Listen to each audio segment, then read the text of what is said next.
నమస్కారం, welcome to I dream. ధర్మ మార్గం విత్ విజిత కార్యక్రమానికి స్వాగతం.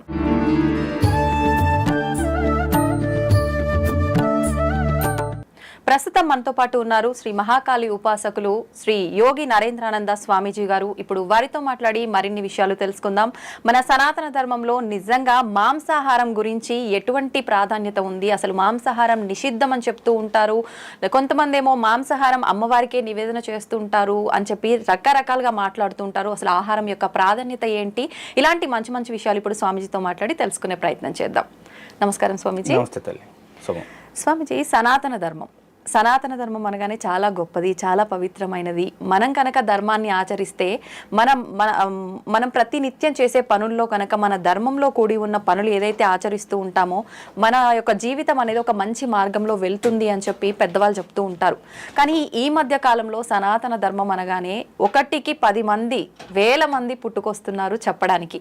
అసలు నిజంగా మాలాంటి వాళ్ళు సనాతన ధర్మం గొప్పది, ఓకే, ఈయన ఇలా చెప్తున్నారో ఆయన అలా చెప్తున్నారో, అసలు ఏది నిజమైన ధర్మం, మేము ఆచరించాలి అనిపిస్తే కనుక ఏం ఆచరించాలి అనే సందేహం ప్రతి ఒక్కరిలో ఉంటుంది. ఏంటి అసలు సనాతన ధర్మం అంటే, ఎలా ఆచరించాలి మేమందరం కూడా? శుభం తల్లి, ఒక మనిషి పుట్టిన కాడి నుంచి, అంటే జన్మించిన దగ్గర నుంచి మరణించి అతనికి దశదిన కర్మలు చేసేంత వరకు, అతను మరణించిన నాటి నుండి సంవత్సరం పూర్తయి ఆబ్దికాలు జరిపేంత వరకు ప్రతి క్షణం, అతని జీవితంలో ప్రతి క్షణం, అంటే పుట్టుక దగ్గర నుంచి మరణించిన తర్వాత కూడా ఆత్మ ప్రయాణం ఎలా ఉంటుందని ఖచ్చితమైన ఆధారాలతో తెలియజేసినటువంటి ధర్మం సనాతన ధర్మం. సనాతన ధర్మం అనేదమ్మా మతం కాదు. ఒక మతం అంటే మనిషితో ప్రారంభమై తన యొక్క ఆలోచన విధానాలు అనేవి జనంపై రుద్దబడితే దాన్ని మతం అంటారు. మతం అనేది ఒక మనిషి ద్వారా ప్రారంభమవుతుంది. ధర్మం అంటే సృష్టితో పాటు ప్రారంభమయ్యేదాన్ని మాత్రమే ధర్మం అంటారు. సృష్టి ప్రారంభం ఎక్కడైతే ప్రారంభమైందో సృష్టితో పాటు ధర్మం కూడా ప్రారంభమైనది. అది సృష్టి అంతమైనంత వరకు అలాగే ఉంటుంది.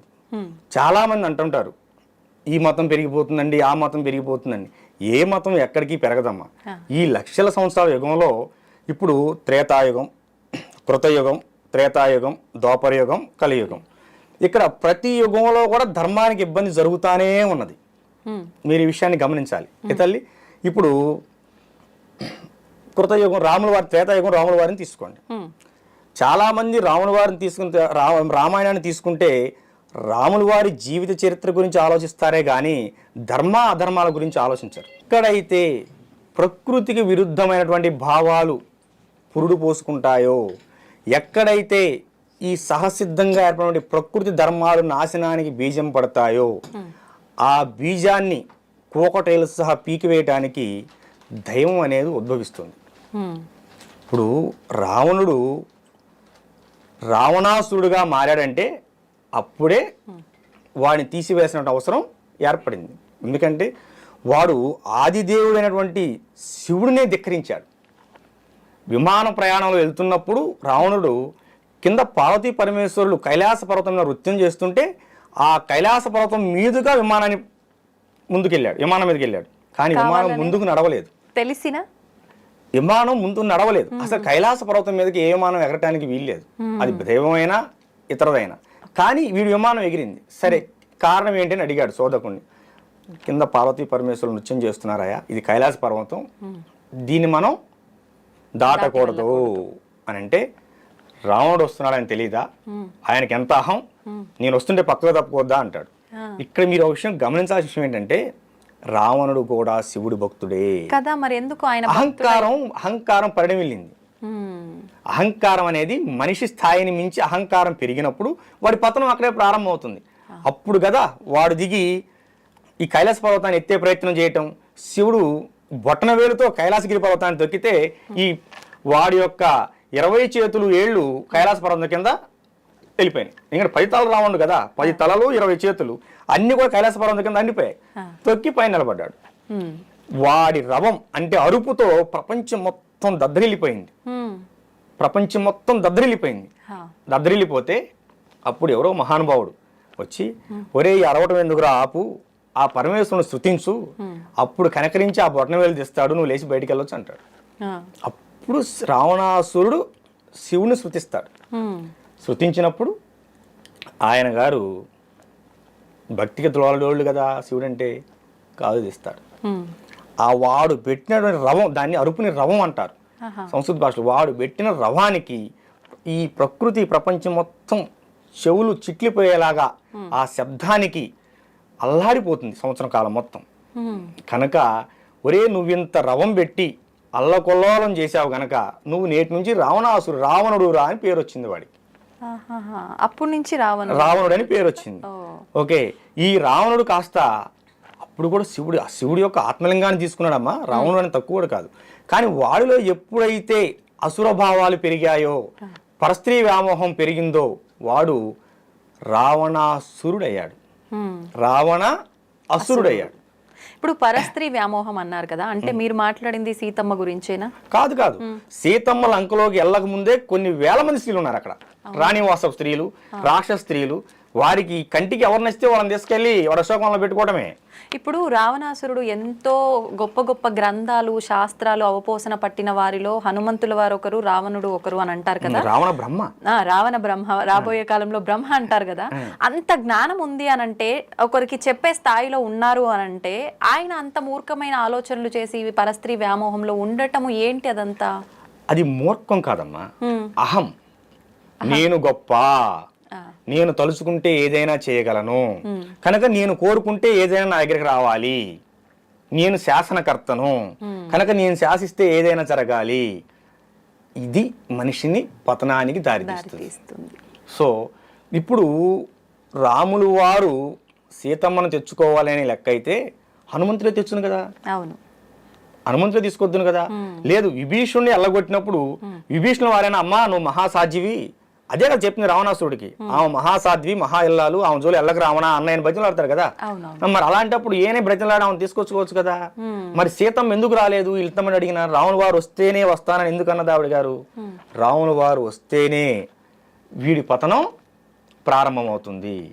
ఇప్పుడు సీత వెళ్ళిపోతే మరి ఇంకో తీసుకొచ్చి పెడతాడు, మరి ఇంకో కుటుంబం ఆగమైపోతుంది. అయితే ఒక చిన్న సందేహం అండి, నేను ఇంతకు ముందు వేరే గురువులతో చేసినప్పుడు వాళ్ళు నాతో మాట్లాడిన విధానంలో అసలు రావణుడు తీసుకెళ్ళింది సీతమ్మ వారిని కాదు, ఒకవేళ తీసుకెళ్లిన విధానం కూడా ఆయన ఆడవారి పైన వ్యామోహంతో కాదు, శూర్పణఖ ముక్కు చెవులు విషయంలో ఆ కోపంతో అలా తీసుకెళ్లాల్సి వచ్చింది ఒక విషయం. ఇంకొక విషయం, అసలు తీసుకెళ్ళింది సీతమ్మ వారిని కాదు, ఆమె అగ్ని ఏదైతే ఉందో అది దాటి రాలేదు, అక్కడ అగ్నిలో ఉన్న లక్ష్మీ అమ్మవారు కొలువై ఉన్నారు, లక్ష్మీ అమ్మవారిని తీసుకెళ్లారని. ఇదంతా నిజమే అంటారా, లేదంటే ఎవరికి తోచినట్టు వాళ్ళు మాట్లాడటమా? మనకు దేనికైనా అమ్మా ఒక ప్రామాణికత రావాలి. మనం వాల్మీకి రామాయణం గురించి మాట్లాడుకుందాం. వీళ్ళందరూ సొంత రామాయణాలు ఏది మాట్లాడినా మనకు తెలియదు తల్లి. మేము పారాయణ చేసింది వాల్మీకి రామాయణం, వ్యాస భారతాన్ని చదివాం, వాల్మీకి రామాయణాన్ని చదివాం, మనం దాని గురించి మాట్లాడుకుందాం. అవునండి, ఓకేనా. ఇప్పుడు హనుమంతుడు చూసింది ఎవరిని? సీతమ్మ వారిని. మరి మీకు సెలవిచ్చినటువంటి మహానుభావుడు ఎవరిని చూసారో నాకైతే తెలియదు, కానీ అక్కడ సుందరాకాండ మొత్తం చదివితే దాంట్లో ఏంటో తెలుస్తుంది. ఇలాంటి మాటలన్నీ వినటం వల్లే మాకు కూడా వీటన్నిటిపైన నమ్మకం పోతుంది. ఇప్పుడు అది పిచ్చి మాటలమ్మా. ఇప్పుడు ఒకటి సామాన్యుడు మాట్లాడటానికే 1,00,000 ఆధారాలు చూసుకుంటారు. అవునండి, ఆయన దశావతారంలో ఒక అవతారం, సాక్షాత్తు విష్ణుమూర్తి. ఇక్కడ ఎప్పుడైతే దేవదూతలను సైతం, దేవుళ్ళను సైతం భూమి నుంచి ఎల్లగొట్టే ప్రయత్నం రావణాసురుడు చేశాడు, ఎల్లగొట్టాడు, ఎల్లగొట్టబడ్డారు రావణాసురుడు యొక్క ధాటికి దేవతలు సైతం. అందుకే కదా మానవ రూపంలో వచ్చి వాళ్ళని మట్టు పెట్టింది. ఇక్కడ ధర్మం ఎక్కడైనా సరే, రాములు వారిని ఒక చిన్న పాయింట్ మనం అడిగిన దాని గురించి చెప్పుకుంటూ వస్తున్నా కదా, చిన్న విషయం. సీతమ్మనే తీసుకెళ్లాలనుకుంటే ఏ విధంగా అయినా తీసుకెళ్ళచ్చు, కానీ ఇక్కడ ధర్మానికి చేడు జరుగుతోంది. అవును, ఇక్కడ ఇక విష్ణువుకో అమ్మవారికో ఎక్కడ పూజలు లేవు. చేస్తే వాడు శివభక్తుడు కనుక శివుడికే పూజ చేయాలి, శివభక్తుడు కనుక శివుడికే పూజ చేయాలి. ఈ వేరే దాని గురించి మాట్లాడడానికి వీల్లేదు. ఒకటి, వాడి కనుచూపు మేరలో ఎక్కడైనా వాడికి నచ్చిన రాజ్యం అనేది, అంటే మొత్తం రాజ్యపాలన వాడిదేగా. ఏ రాజుగారి భార్య అయినా వచ్చి వాడి వనంలో ఉండాలి. మొత్తం ప్రపంచం మొత్తం అతలాకుతలం అయిపోతుంది. హా, సీతమ్మని తీసుకుని వెళ్తే రావణాసుడు అలాగే ఉంటాడుగా, హా, మళ్ళీ వాడు వ్యవస్థను కొనసాగిస్తాడుగా, అంతే. లంక మొత్తం అల్లకూలంగానే ఉంటుందిగా. సో అక్కడ సుస్థిరమైన ధర్మాన్ని ప్రతిష్ఠ చేయాలి. కనుకనే రావణాసురుడిని రాములు వారు అంతమొందించవలసి వచ్చింది. ఓకే. ఓకేనా. 7 రోజులు యుద్ధం చేసిన తర్వాత కూడా రావణాసురుడి ఛత్రం ఇరిగిపోయి, రథసారథి చచ్చిపోయి, రథం ఇరిగిపోయి, చేతిలో ఆయుధం పడిపోతే మరి రావణుడు వారు అప్పుడైనా సరే రావణాసురుడిని చంపొచ్చుగా. చంపలేదే. రావణ, నీ దగ్గర అస్త్రం లేదు, శస్త్రం లేదు, రథసారథి లేడు, రథం లేడు, నేను నీతో యుద్ధం చేయను. రేపెళ్ళి ఇవన్నీ సమకూర్చుకొని రా, రేపు యుద్ధం చేస్తా నీతో అంటాడు. అప్పుడు రావణాసురుడికి రాముల వారికి ఉన్నటువంటి దూరం ఎంత? మా అయితే 100 అడుగులు లేదా 1000 అడుగులు ఉన్నాయి అనుకుందాం.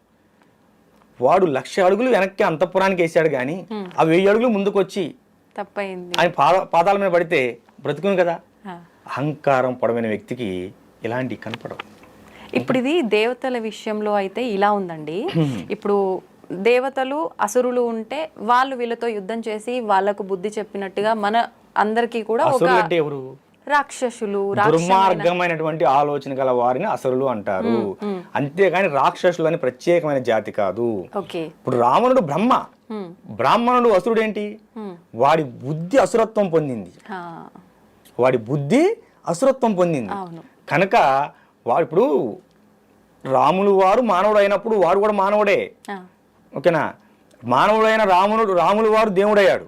అదే మానవుడై ఉండి బ్రహ్మస్థానం పొందినటువంటి రావణుడు అసుర బుద్ధితో అహంకారపూరితమై రాక్షసుడుగా మిగిలాడు. ఇది తప్పు అని చెప్పిన తమ్ముడు తర్వాత లంకాది నగరానికి రాజయ్యాడు.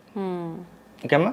అంటే ఇక్కడ విషయం ఏంటంటే, ఎక్కడైనా సరే అధర్మం అనేది పెంచుమీరుతూ ఉన్నప్పుడు దాన్ని కూకటి వేళ్ళతో సహా పీకివేయడానికి ధర్మం ఒక చోట పురుడు పోసుకొనే ఉంటుంది. కనుక మీరెవరూ బాధపడవద్దు. మొన్న ఇరాక్లో తవ్వకాలు తవ్వారు, పురాతన తవ్వకాలు. 30,000 సంవత్సరాల నాటి దేవాలయం బయటపడింది, బంగారపు నాణ్యాలు బయటపడ్డాయి. ఇవన్నీ నేను వార్తలోనే చూసి మీకు చెబుతున్నాను, టీవీ వార్తలోనే వచ్చాయి, బయటపడ్డాయి. ఇరాక్లో అంతకుముందు ఏ ధర్మం ఉన్నట్టు? సనాతన ధర్మమే ప్రడివిలిందిగా, హిందూ ధర్మమే ప్రడివిలిందిగా. మళ్ళీ హిందూ ధర్మమే వస్తుంది. ఈ కొట్లాటలు కొట్టుకొని తిట్టుకొని బాంబులు వేసుకొని అలిసిపోయి అందరూ ఇక చాలు, మనకి ఈ మతాలు వద్దు, మన ధర్మానికి మనం పోదాం, నమస్కారం అంటారు. నిన్నదా కేరళ అలా ఉన్నది, కేరళ మన ధర్మం వైపు వచ్చిందిగా. అన్నీ వస్తాయి ఇప్పుడు. కానీ వస్తాయని మీరు చెప్తున్నారు, రావచ్చేమో భవిష్యత్తులో. కానీ ఇప్పుడు మాత్రం మత మార్పిడిలు చాలా ఎక్కువగా చూస్తున్నాం కదా. అంటే హిందూ ధర్మంలో ఉన్న వాళ్ళే ఇక్కడ ఏదో జరగట్లేదు అని చెప్పి ఇంకొక మతంలోకి మారటము ఇలాంటివి చూస్తున్నాం కదా. మతం మారటం అనేది అది మనిషి యొక్క దౌర్భాగ్యానికి నిదర్శనం. ఎందుకంటే మనసు అనేది మారకుండా నువ్వు ఎక్కడికి వెళ్ళినా ఏమీ సాధించలేవు. నీ గత జన్మ కర్మలు ఉండొచ్చు, ఈ జన్మలో చేసిన కర్మలు ఉండొచ్చు, లేదా నువ్వు చేసే విధానంలో పొరపాట్లు ఉండొచ్చు. మనసుకి జబ్బు చేస్తే మాలాంటి స్వామీజీలు వైద్యం చేస్తారు. శరీరానికి జబ్బు చేస్తే స్వామీజీ అయినా ఎంబీబీఎస్ దగ్గరకు ఎండి దగ్గరకు వెళ్ళాలి. దౌర్భాగ్యం నీ మనసులో పెట్టుకుని నువ్వు ఏ మతంలో పోతే ఏమున్నది? ఏమా కెమెరా ఆఫ్ చేసి ఎన్నిసార్లు ఫోటో తీసిన ఫోటో వస్తుందా? రాదు కదా.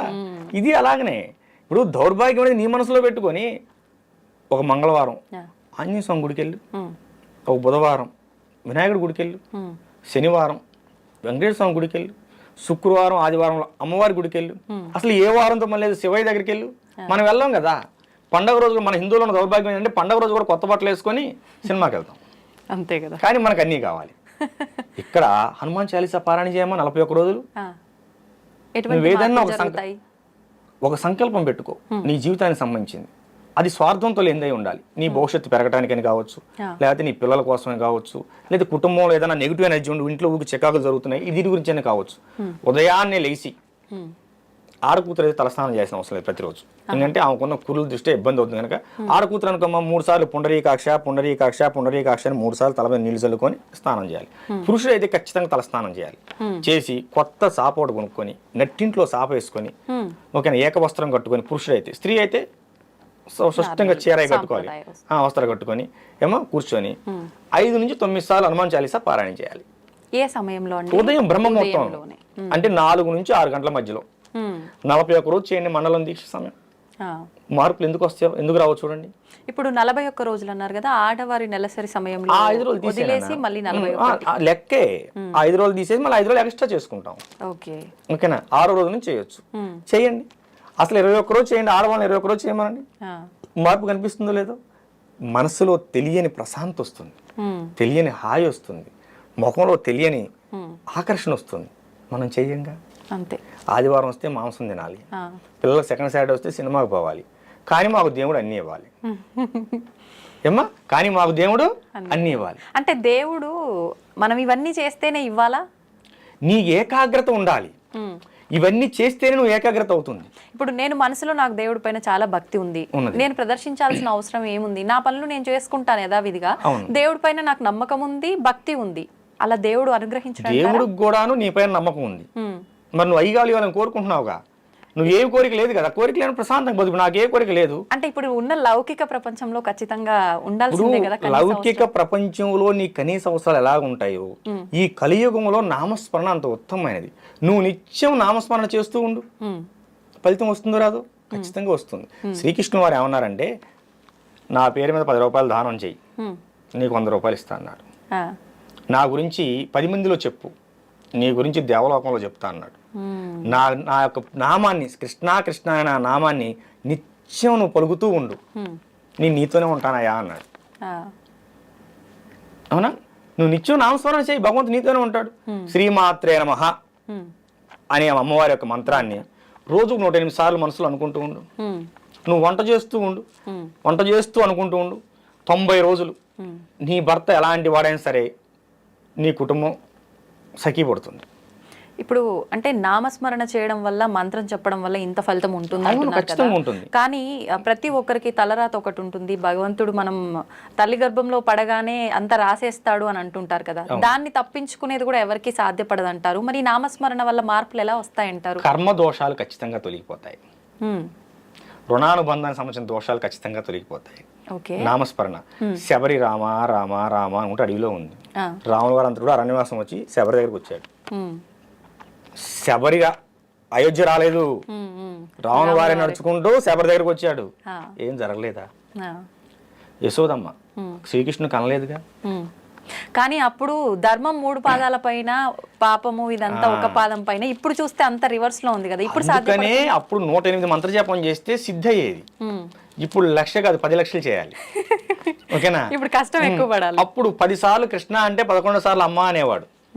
కానీ ఇప్పుడు నువ్వు అనిత్యం నామస్మరణ చేస్తే ఏదో సందర్భంలో భగవంతుడు, ఇప్పుడు సద్గురువులు ఉంటారు, గురువులు ఉంటారు, ఏమా నిత్యం మనకి మాస్టర్స్ అంటారు. సిద్ధ గురువుల సంచారం జరుగుతూనే ఉంటుంది. ఇక్కడ నేను మాట్లాడుతున్నాను, ఇక్కడ నా గురుదేవులు నా పక్కనే ఉండొచ్చు.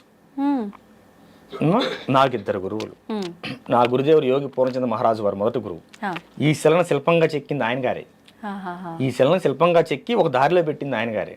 2018లో మా గురుదేవులు లలిత అమ్మవారిలో ఐక్యమయ్యారు. మా గురుదేవులు లలితా ఉపాసకులు, గొప్ప లలితా ఉపాసకులు.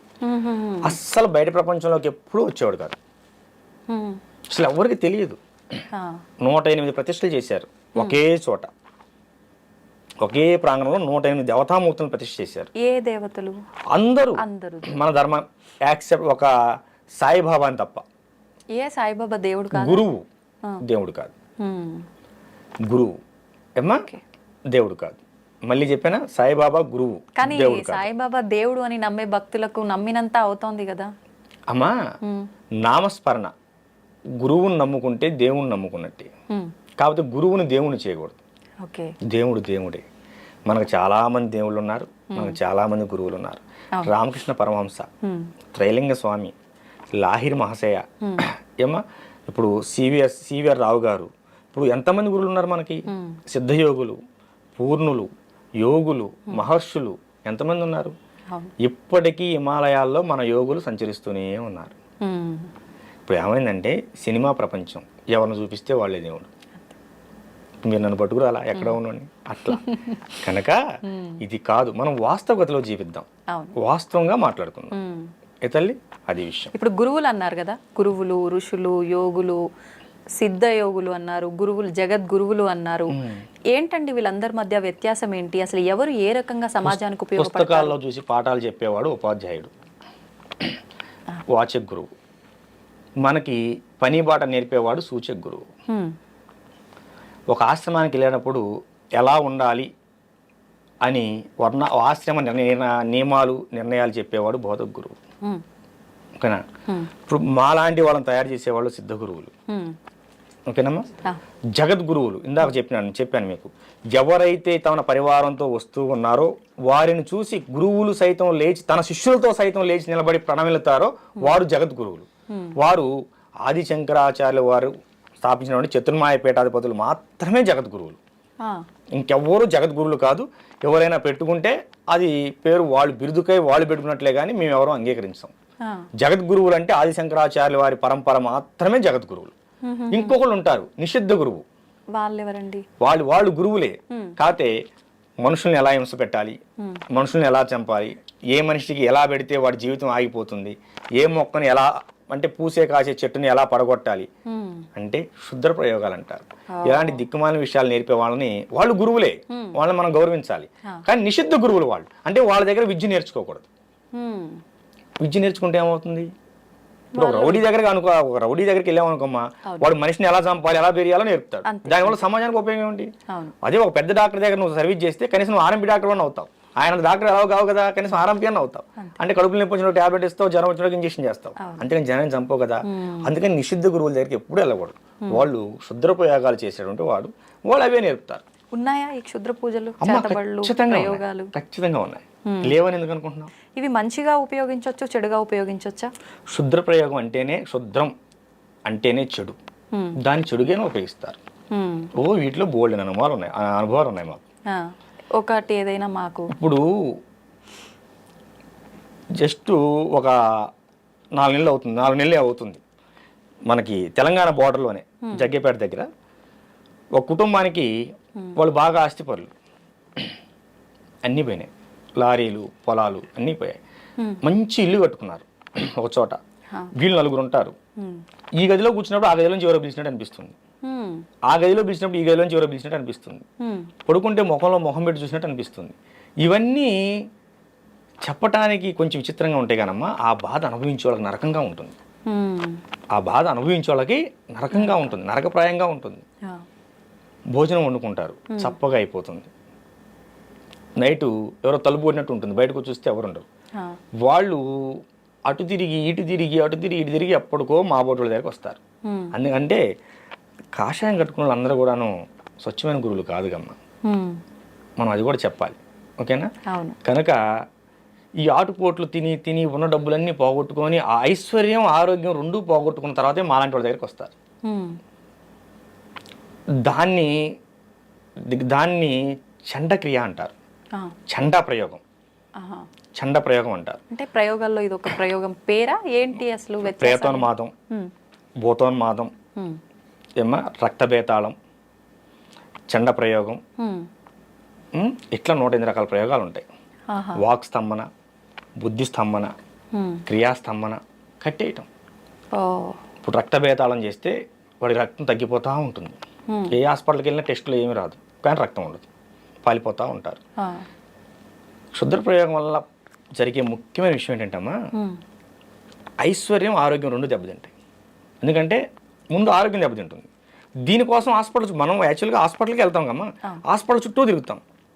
ఏ హాస్పిటల్కి వెళ్ళినా 3 రోజులు మాత్రమే బాగుంటుంది, 4 రోజులు మళ్ళీ మొరకు వస్తుంది. డాక్టర్ గారు బాగా చూడలేదు అనుకుంటారు, కానీ ఇక్కడ ఇంకేదో ఉందనుకోరు. డాక్టర్ ఎందుకు బాగా చూడరమ్మా? అందులో ఇవాళ రేపు అన్ని మూఢనమ్మకాలు అనే భావనలో ఉన్నారు కాబట్టి వెళ్ళిపోతారు. కానీ మూఢనమ్మకం కాదమ్మా, ఖచ్చితమైన నమ్మకం. కర్ణాటకలో ఇప్పుడు కూడా చేతబడుల మీద కేసులు కట్టే సెక్షన్లు ఉన్నాయి, మనం నిరూపించుకోవచ్చు. కానీ మన దగ్గర ఆ సెక్షన్ లేవు. అవి వస్తే బాగుంటుంది ఇప్పుడు కూడా.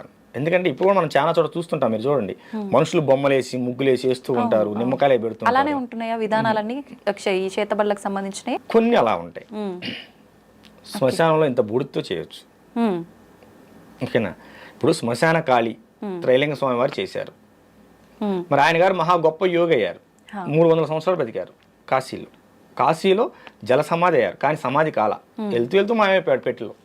అందరు చూస్తుండగానే అవి శాసనాలు ఉన్నాయి, బ్రిటిషర్లు రికార్డ్ చేశారు. వాళ్ళు మళ్ళీ రావాలనుకుంటే వచ్చే అవకాశం వస్తారు. మేము కాశీ వెళ్ళినప్పుడు వారి క్షేత్రానికి ఆశ్రమానికి వెళ్ళలేకపోయాం. అప్పుడు బాగా వర్షాలు, ఎటు వెళ్ళలేని పరిస్థితి. అది దర్శనం చేసుకోలేకపోయాం. కాశీలో కూడా మేము చాలా చోట్ల మేము ధ్యానం చేసుకోవడం జరిగింది. ఈ క్షుద్ర ప్రయోగాలు అనేవి ఉన్నాయి నాన్న. ఇప్పుడు సీరియల్లో మీరు అన్నట్టుగా సీరియల్లో చూపించినట్టు వాళ్ళ వస్త్రాలు, వాళ్ళ గోర్లు, వాళ్ళకి సంబంధించిన ఏదో ఒకటి తీసుకొని దాని ద్వారా చేస్తారని చెప్పి అంటుంటారు కదా, అలానే ఉంటుందండి? అంటే ఒక మనిషికి ప్రయోగం చేయాలనుకున్నప్పుడు ఏమ్మా ఖచ్చితంగా ఆ మనిషికి సంబంధించిన ఏదో వస్తువుని సేకరిస్తారు. కనీసం అరికాలు కింద మట్టినైనా వాడు నడిచి వెళ్ళిన తర్వాత ఆ మట్టినైనా సేకరించే ప్రయత్నం చేస్తారు. ఇవేమీ స్వీకరించకుండా కూడా ప్రయోగం చేయగల సమర్థులు ఉన్నారు, దుర్మార్గులు ఉన్నారు. ఇవి సేకరించి చేసేవాళ్ళు కూడా ఉన్నారు. కానీ ఖచ్చితంగా వస్త్రం అనే మన వస్తువు ఏదైనా కావచ్చు, మీరు అన్నట్టు గోర్లు కావచ్చు, జుట్టు కావచ్చు, ఏదైనా కావచ్చు, వారికి లభిస్తే 100కి 100 పాలు సక్సెస్ఫుల్గా చేయగలుగుతారు. కనుక కొంచెం మనం ఇవి ఉన్నాయి నాన్న, ఖచ్చితంగా క్షుద్ర ప్రయోగాలు ఉన్నాయి, 100కి 100% ఉన్నాయి. మీరు నమ్మినా నమ్మకపోయినా ఇది వాస్తవం. ఇప్పుడు ఎవరిపైనో ప్రయోగం జరిగింది అంటే వాళ్ళు నానా రకాలుగా ఇబ్బంది పడతారు, ఆఖరికి ప్రాణాలు కూడా కోల్పోతారు. చేసిన వాళ్ళకి ఏంటి ఉపయోగం అసలు దీనివల్ల? మానసిక ఉన్మాదులు అమ్మ వాళ్ళు. ఒక పిచ్చి కుక్క ఉన్నది, అది రోడ్డును పరిగెడుతూ మనిషిని కరుస్తుంది, గేదెను కరుస్తుంది, ఆ లైన్లో వెళ్తుంటే మేకను కరుస్తుంది, తన జాతిది అయినా సరే కుక్కను కూడా కరుస్తుంది. ఎందువల్ల అది? అప్పుడు వరకు మన ఇంట్లో పెంచుకున్న కుక్కే అది, మనం భోజనం పెట్టాం, దానికి ఉన్మాదం వచ్చింది, పిచ్చని ఉన్మాదం. ఈ క్షుద్ర పూజను శుద్ర ఉపాసన చేసే వాళ్ళకు కూడాను వాళ్ళు ఉన్మాదులమ్మ. ఒక ఉన్మాదం వస్తుంది, ఎదుటవాడిని బాధ పెట్టి ఆహా మనం ఇది చేసాం, వాడు ఇబ్బంది పడుతున్నాడు కానీ పైశాచిక ఆనందం పొందుతారు. కానీ వాళ్ళ వంశం నాశనం అవుతుందమ్మ. క్షుద్ర ప్రయోగాలు చేసిన వాళ్ళ వంశం నాశనం అవుతుంది. మొన్న విధురేంద్ర శేఖర భారతీ స్వామి వారు సెలవిచ్చారు దీనిపైన. ఖచ్చితంగా చాలా ప్రమాదం. కాకపోతే ఏంటంటే వాళ్ళు చేసే ప్రయోగాలకి కొత్తగా దాన్ని ఎలా మనం రెమెడీ చేయాలనేది మేము మళ్ళీ తయారు కావాల్సి వస్తుంది. అంత ఇబ్బందికరమైన కొన్ని ప్రయోగాలు వస్తున్నాయి. ఇప్పుడు ఇలాంటి ప్రయోగాలు చేసిన వారు దాని నుంచి బయటపడి పూర్తి నార్మల్ గా ఉండే ఆ జీవితాన్ని మళ్ళీ గడపొచ్చు అంటారా? కొన్ని వందల మందికి చేసాము ఈ 15 సంవత్సరాలు. మీరు ఎప్పుడైనా మన కుటీరానికి వస్తే చాలా మందిని చూసుకోవచ్చు. కొన్ని వందల, మొన్న చెప్పాను కదా జగ్గేపేట దగ్గరని, వాళ్ళు నిన్న కూడా మన ఆశ్రమానికి వచ్చి వెళ్ళారు. ఏమో ప్రశాంతంగా ఉన్నారు. ఖచ్చితంగా ఉంటుంది. మనకి ఈ చండా ప్రయోగం అంటే అమ్మ పంది రక్తంతో చేస్తారు, తీసుకొచ్చి పంది రక్తం చల్లుతారు. అర్థమైందా? ఇవి ప్రయోగం ఏంటో కూడా తెలుసుకోవాలి. డాక్టర్ అనేవాడు వైద్యం చేయాలంటే రోగం పలానా తెలుసుకుంటేనే వైద్యం చేయగలుగుతాడు. ఈ ప్రయోగం ఏంటో కూడా తెలుసుకోకుండా గుడ్డిగా వీటి మీద వ్యతిరేకంగా చేసి బాగు చేద్దామనే ప్రయత్నంలో చిన్న చిత్తుగా వాళ్ళు చాలా మంది ప్రాణాలు కోల్పోయే వాళ్ళు కూడా ఉంటారు. మేము గొప్ప అని చూపించుకోవాలని ఆలోచనతో చేస్తూ ఉంటారు నాన్న. దానివల్ల ప్రాణాలు కూడా కోల్పోతూ ఉంటారు. ఇంకా అవతల ప్రయోగం చేసిన వాడు గట్టివాడైతే వీళ్ళు ప్రాణాలు కూడా కోల్పోతారు. కనుక కాకపోతే ఒకటి నాన్న, ప్రయోగాలు ఎలా ఉన్నాయో జనంలో భయం కూడా అలాగే ఉంది. మనకు వచ్చే వాళ్ళలో ఒక 10 మంది వచ్చారనుకమ్మా, 2కో 3కో నిజమైన ప్రయోగం ఉంటుంది, మిగతా వాళ్ళు భయంతో వస్తారు. ఇప్పుడు ఒక పెద్ద ఆవిడ ఉన్నది, ఆవిడకి తరచూ నడుము నొప్పులు వస్తున్నాయి, 4 సార్లు హాస్పిటల్కి వెళ్ళిన దగ్గర ఏ కాల్షియం లోపమో ఏదో ఉంటుంది, లేకపోతే సయాటికాలు వస్తూనే ఉంటాయి. పక్కింటి ఎవరో వచ్చి పక్కన మొన్న వాళ్ళకి అలాగే నడుము నొప్పి వచ్చింది, వాళ్ళకి ప్రయోగం అంట అని చెబుతారు. ఇంకోళ్ళు వచ్చి ఇంకోళ్ళు చెప్తారు. సో వీళ్ళు ఏమవుతారంటే అమ్మ ముందు మానసికంగా ఇబ్బందికి లోనవుతారు, మెంటల్గా దాని స్ట్రెస్లోకి వెళ్ళిపోతారు. నాకు కూడా చేశారేమో ఇట్లా మానసిక సమస్యలతో ఇలా బాధపడే వాళ్ళకి ఇది లేదు అని చెప్పినా కూడా నమ్మరమ్మ. నమ్మకపోగా మరో చోటకి వెళ్ళి డబ్బులు ఆగం చేసుకుంటారు. కనుక సరే ఇవి కొంచెం ఆ లక్షణాలేనమ్మా, ఇంతటితో పోతుందిలే అని చిన్న చండీ హోమం చేసి, లఘు చండీ హోమం చేసి బొట్టు పెడతాం. ఇక అంతటితో ముందు మనిషికి భయం పోతుంది, భయం పోతే జబ్బు పోతుంది. ఈ కొన్ని రోజుల తర్వాత మళ్ళీ గురువు గారు మాకు నడుము నొప్పులు వస్తున్నాయని చెప్పి వస్తారు. అమ్మ ఏం లేదమ్మా, అప్పుడు దాని తాలూకు గాయమైంది, ఒకసారి హాస్పిటల్లో చూపించుకోమని చెప్తాం. అంతే. చుట్టూ ఉన్నటువంటి వాతావరణం కూడా చాలా మందిని మాకు చేతబడులు చేశారేమో అనే భావనలోకి నెట్టేస్తుంది. ఇది చాలా మందికి ఏటీఎం అయిపోయింది, వాళ్ళ భయాలు వీళ్ళకి ఏటీఎంలు అయిపోయినాయి. అంతేగానమ్మా నిజం ఉంది కానీ అంతా నిజం కాదు. కనుక అన్ని తెలుసుకొని ముందుకెళ్ళాలి. అది తల్లి. ఇప్పుడు ఈ చేతబడులు ప్రయోగాలు విషయంలో ఒక క్లారిటీ వచ్చింది మాకు. మరి ఆత్మలు, దయ్యాలు కూడా ఉన్నాయని చెప్పి, పట్టి పీడిస్తున్నాయని చెప్పి ఈ సినిమాల్లో సీరియల్లో చూసిన తర్వాత ఏమైపోయిందంటే జనాలకి ఎవరిపైన కోపం, ఈ శత్రుత్వం ఉంటే వాళ్ళు చనిపోయి పట్టి పీడిస్తున్నారని చెప్పి ఇలా రకరకాలుగా మాట్లాడుకుంటూ ఉంటారు. నిజంగా ఇవి ఆత్మలు, దయ్యాలు ఉన్నాయంటారా? ఆత్మలు, దెయ్యాలు, భూతాలు ఉన్నాయి. దెయ్యాలు ఇంట్లో దూపమే కానీ పారిపోతాయి, అవి మనిషిని ఏం చేయవు. భూతాలు ఏదన్నా అమ్మవారి గుడిలోకో హనుమాన్ టెంపుల్లోకో ఆంజనేయ స్వామి గుడికి వెళ్ళి ఆ బొట్టు సింధూరం కానీ బొట్టు కానీ తీసుకొచ్చి బొట్టు పెట్టి ఓ నిమ్మకాయ దేవుడు చేస్తే ఇంట్లో అమ్మో పెద్దవాళ్ళు ఎవరో ఉంటారు వాళ్ళు దేవుడు చేస్తే పోతాయి. ప్రేతాలు మనిషిని ఇబ్బంది పెడతాయి. ఇప్పుడు ఈ ఆత్మలు, దయ్యాలు, ప్రేతాలు డిఫరెన్స్ ఏంటండి? ప్రేతాలు అనేవి అన్ఎక్స్పెక్టెడ్గా మరణం పోలేనటువంటి ఆత్మలు, ఇంకా బతకాల్సిన సమయం ఉండి, ఓకేనా, ఏదైనా బలమైన కారణం వల్ల చనిపోతారు. వీళ్ళకి బ్రతకాలని మనసులో లాగుతుంటుంది, కానీ ఆ కారణం వీళ్ళని చంపేస్తుంది. సో ఆ బలమైన కారణం వల్ల వీళ్ళు బలవంతంగా మరణం పొందేటప్పుడు వీళ్ళు భయపడతారు. అయ్యో దానివల్ల నేను చచ్చిపోవాల్సి వస్తుంది, నాకు ఇంకా నాకు బ్రతకాలని అనే భావన ఉంటుంది, కానీ చనిపోతారు. ఈ భావనలో ఏం చేస్తారంటే ఈ ఆత్మ అనేది బయటికి పోకుండా మరొక జీవి మీద చేరి ఇది బ్రతకాలనుకుంటుంది. ఇది బ్రతకాలనే క్రమంలో ఏం చేస్తారంటే దాంట్లో ఉన్న ఆత్మ లాగేసి నేను జరబడాలనే భావనకు వెళ్తుంది. ఆత్మ అనేది పోతే ఆ శరీరం కూడా పడిపోతుంది కదా. కానీ ఆ విషయం ఈ ఆత్మకు తెలియదు కదా, ఈ ప్రేతాత్మకి. దీనివల్ల ఏమవుతుందంటే ముఖం పాలిపోవటం, పిచ్చి పిచ్చి కలర్ రావటం, ఎప్పుడు ఒళ్ళు నొప్పులు చేయటం ఇత్యాది లక్షణాలు ఉంటాయి. ఊకని జ్వరాలు రావటం, ఇలాంటి లక్షణాలు ఉంటాయి. కానీ దాన్ని చాలా గట్టిగా పూజ చేయాలి, అంత తేలిగ్గా పోవు. ఇది హనుమాన్ తంత్రం కానీ కాళీ తంత్రం కానీ పూజ చేయాలి. ఈ కాళీ తంత్రం అనేది కాళీ ఉపాసకుల దగ్గరికి వెళ్తే ఇలాంటివి చాలా సింపుల్గా వెళ్ళిపోతాయి. కాళీ తంత్రం అనేది చాలా గట్టిది కనుక ఉన్న దశమహా విద్యల్లో అతి గొప్ప విద్య, మొదటి విద్య కాళీ తంత్రం. ఈ కాళీలో కూడా రకాలు ఉంటాయి. దక్షిణ కాళీ, భద్రకాళి, శ్మశాన కాళీ, చండీ కాళీ, ఇలా రకాలు ఉంటాయి. 8 రకాలు ఉంటాయి. వీటిలో దక్షిణ కాళీ చేసిన వారు రామకృష్ణ పరమహంస. రామకృష్ణ పరమహంస దక్షిణ కాళీ దర్శనం పొందారు. శ్మశాన కాళీ చేసిన వారు త్రైలింగ స్వామి వారు. త్రైలింగ స్వామి వారి తల్లి చనిపోయిన తర్వాత ఆయన శ్మశానంలో ఖననం చేసిన తర్వాత తల్లిని ఎక్కడైతే ఖననం చేశారో అక్కడే 10 సంవత్సరాల పాటు సాధన చేశాడు. 10 సంవత్సరాల అక్కడ నుంచి మన రాజమండ్రి అయినమ్మా ఆయన గారిది. అక్కడ నుంచి ఇక ఒక్కొక్క ప్రాంతం వెళ్తూ గురువు ద్వారా వెళ్ళిపోతూ కాశీలో స్థిరపడిపోయారు. 150 సంవత్సరాలు కాశీలో ఉన్నారు. 300 సంవత్సరాలు బ్రతికారని బ్రిటిష్ వారు గెజిటెడ్ నోట్ చేశారు. కాళీ సాధకులు. కాళీ అనేది చాలా శక్తివంతమైన సాధన, కాదు అమ్మవారు రూపం చూడడానికి భయంగా ఉంటుంది. కనిపిస్తారా సాధన చేసే వాళ్ళకి అమ్మవారు? దర్శనం వినిపిస్తారు కూడా. వినిపిస్తారు. ఎలాంటి ప్రశ్నలు అడుగుతారని ఇలాంటి వాటికి రాను నేను, ఎందుకంటే ఇది చాలా నిగూఢమైన అంశం. శాస్త్రం ఏం చెప్పిందంటే అమ్మ, సృష్టికారమైనటువంటి సంసారం, భార్యాభర్తల సంసారం 4 గోళ్ల మధ్య ఎంత గుట్టుగా సాగాలో అంతకి 100 రెట్లు గుట్టుగా ఒక సాధకుడి యొక్క సాధన సాగాలి అని చెప్పారు. ఇప్పుడు ఏం చేశారు, చిన్న పెద్ద అనే తేడా లేకుండా అందరు దాన్ని బయట వేసే ప్రయత్నం చేస్తున్నారు. ఇది చేయండి వశీకరణ అయిపోతారు, లవంగాలు కట్టుకోండి డబ్బులు వస్తాయి, అందరు లవంగాలు కట్టుకుంటాంగా. అవునమ్మా, మీరు కూడా ఎన్ని చేయటం ఎందుకు? స్టూడియోలో కాసిన లవంగాలు 4 కుప్పలు పోసుకుని అందరికి వస్తాయిగా. అది కాదు నాన్న, సాధన ఖచ్చితంగా సాధన చేయాలి. దాన్ని ఖచ్చితంగా గురువు పర్యవేక్షణలో చేయాలి. ఎందుకు గురువు పర్యవేక్షణలో చేయాలంటే ఇప్పుడు ఎంబీబీఎస్ అయిన డాక్టర్ను కూడా మరో డాక్టర్ దగ్గర ట్రైనింగ్ పంపిస్తారు. ఎందుకని? నువ్వు పుస్తకాల్లో చదివింది వేరు, వాస్తవంలో చేసేది వేరు. ఎక్కడైనా సరే అమ్మా, గురువు ఏది చెప్పాడో అది చేయాలి. ఈ విషయం జాగ్రత్తగా వినండి. గురువు ఏది చెప్పాడో అది చేయాలి సాధకుడు, శిష్యుడు అనేవాడు. ఇప్పుడు కానీ ఒక్క విషయం అన్న, కానీ గురువు ఏం చేస్తున్నాడో నువ్వు అది చేయకూడదు. గురువు ఏది చెప్పాడో అది చేయాలరా తల్లి, కానీ గురువు ఏం చేస్తున్నాడో అది చేయకూడదు. గురువు అన్ని సాధనలు చేసి పూర్తి చేసిన తర్వాత ఆయన ఏదైనా చేయగలడు. గురువు గారు చేశారు నేను చేస్తాను చేయకూడదు. గురువు ఏం చెప్పాడో అది చేయాలి. నా గురువు నాకు సగం వరకు నన్ను యోగి పూర్ణచంద్ర మహారాజు గారు నడిపించి లింగైక అమ్మవారి లలితాదేవిలో ఐక్యమైపోయారు. 2 సంవత్సరాలు బాధపడ్డాను. నాకెట్లా ఏంటిది అమ్మవారిని విపరీతమైన సాధన చేశాను, కాళీ సాధన. మరి నా గురువు నాకు నేర్పేలాడు కదా, అన్ని అసంపూర్ణంగా ఉండిపోయాయి. నా జీవితం ఎట్లా అంటే ఒక చోట వేద సదస్సు జరుగుతుంది. వేద సదస్సుకు నన్ను కూడా ఆహ్వానించారు. హిమాలయ బాబా ఆయన గారు కూడా హిమాలయాల నుంచి వచ్చారు. అక్కడ సిద్ధయోగి గారు వచ్చారు.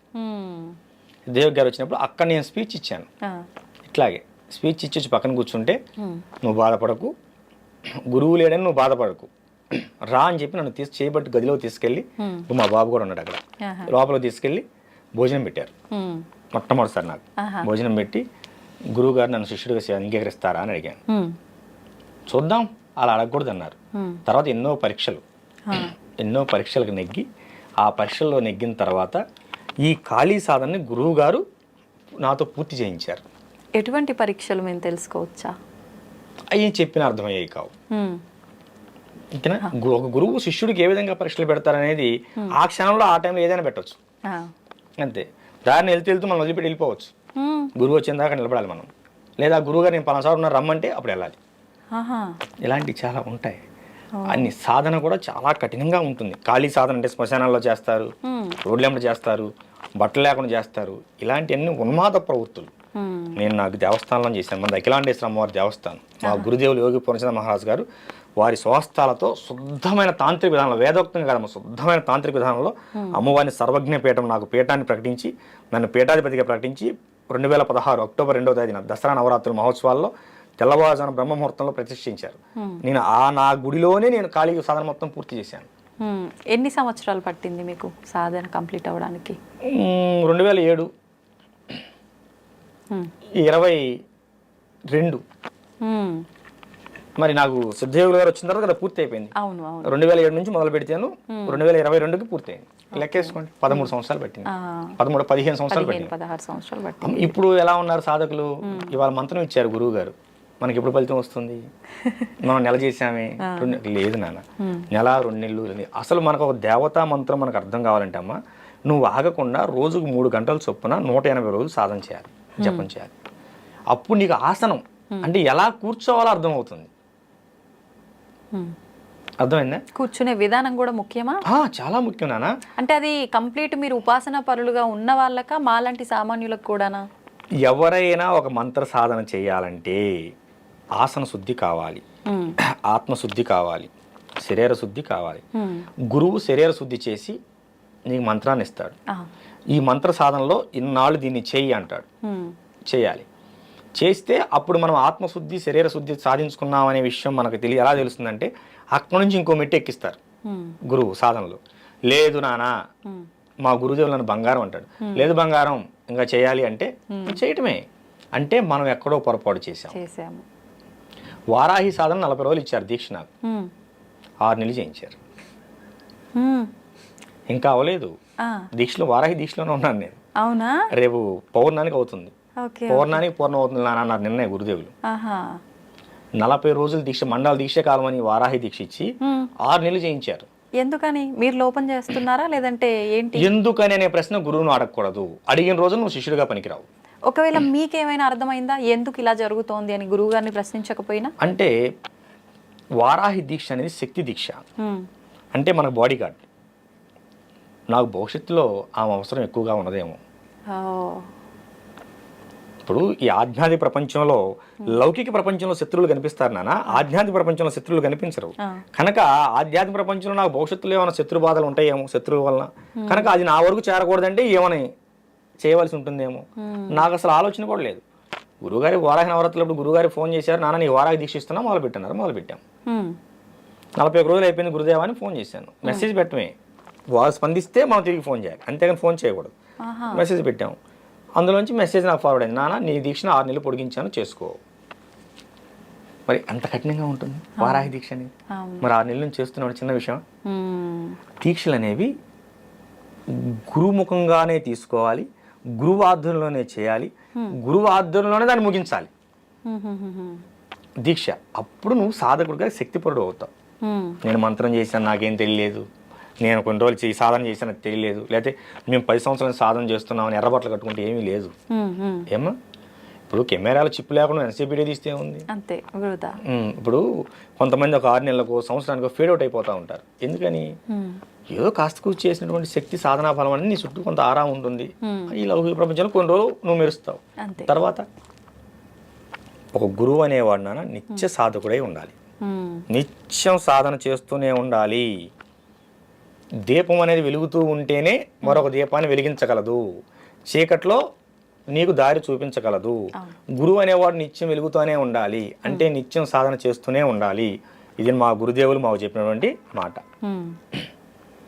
మా పూర్ణచంద్ర మహారాజు గురుదేవులు కానీ సిద్ధయోగులు వారు కూడా చెప్పినటువంటి మాట.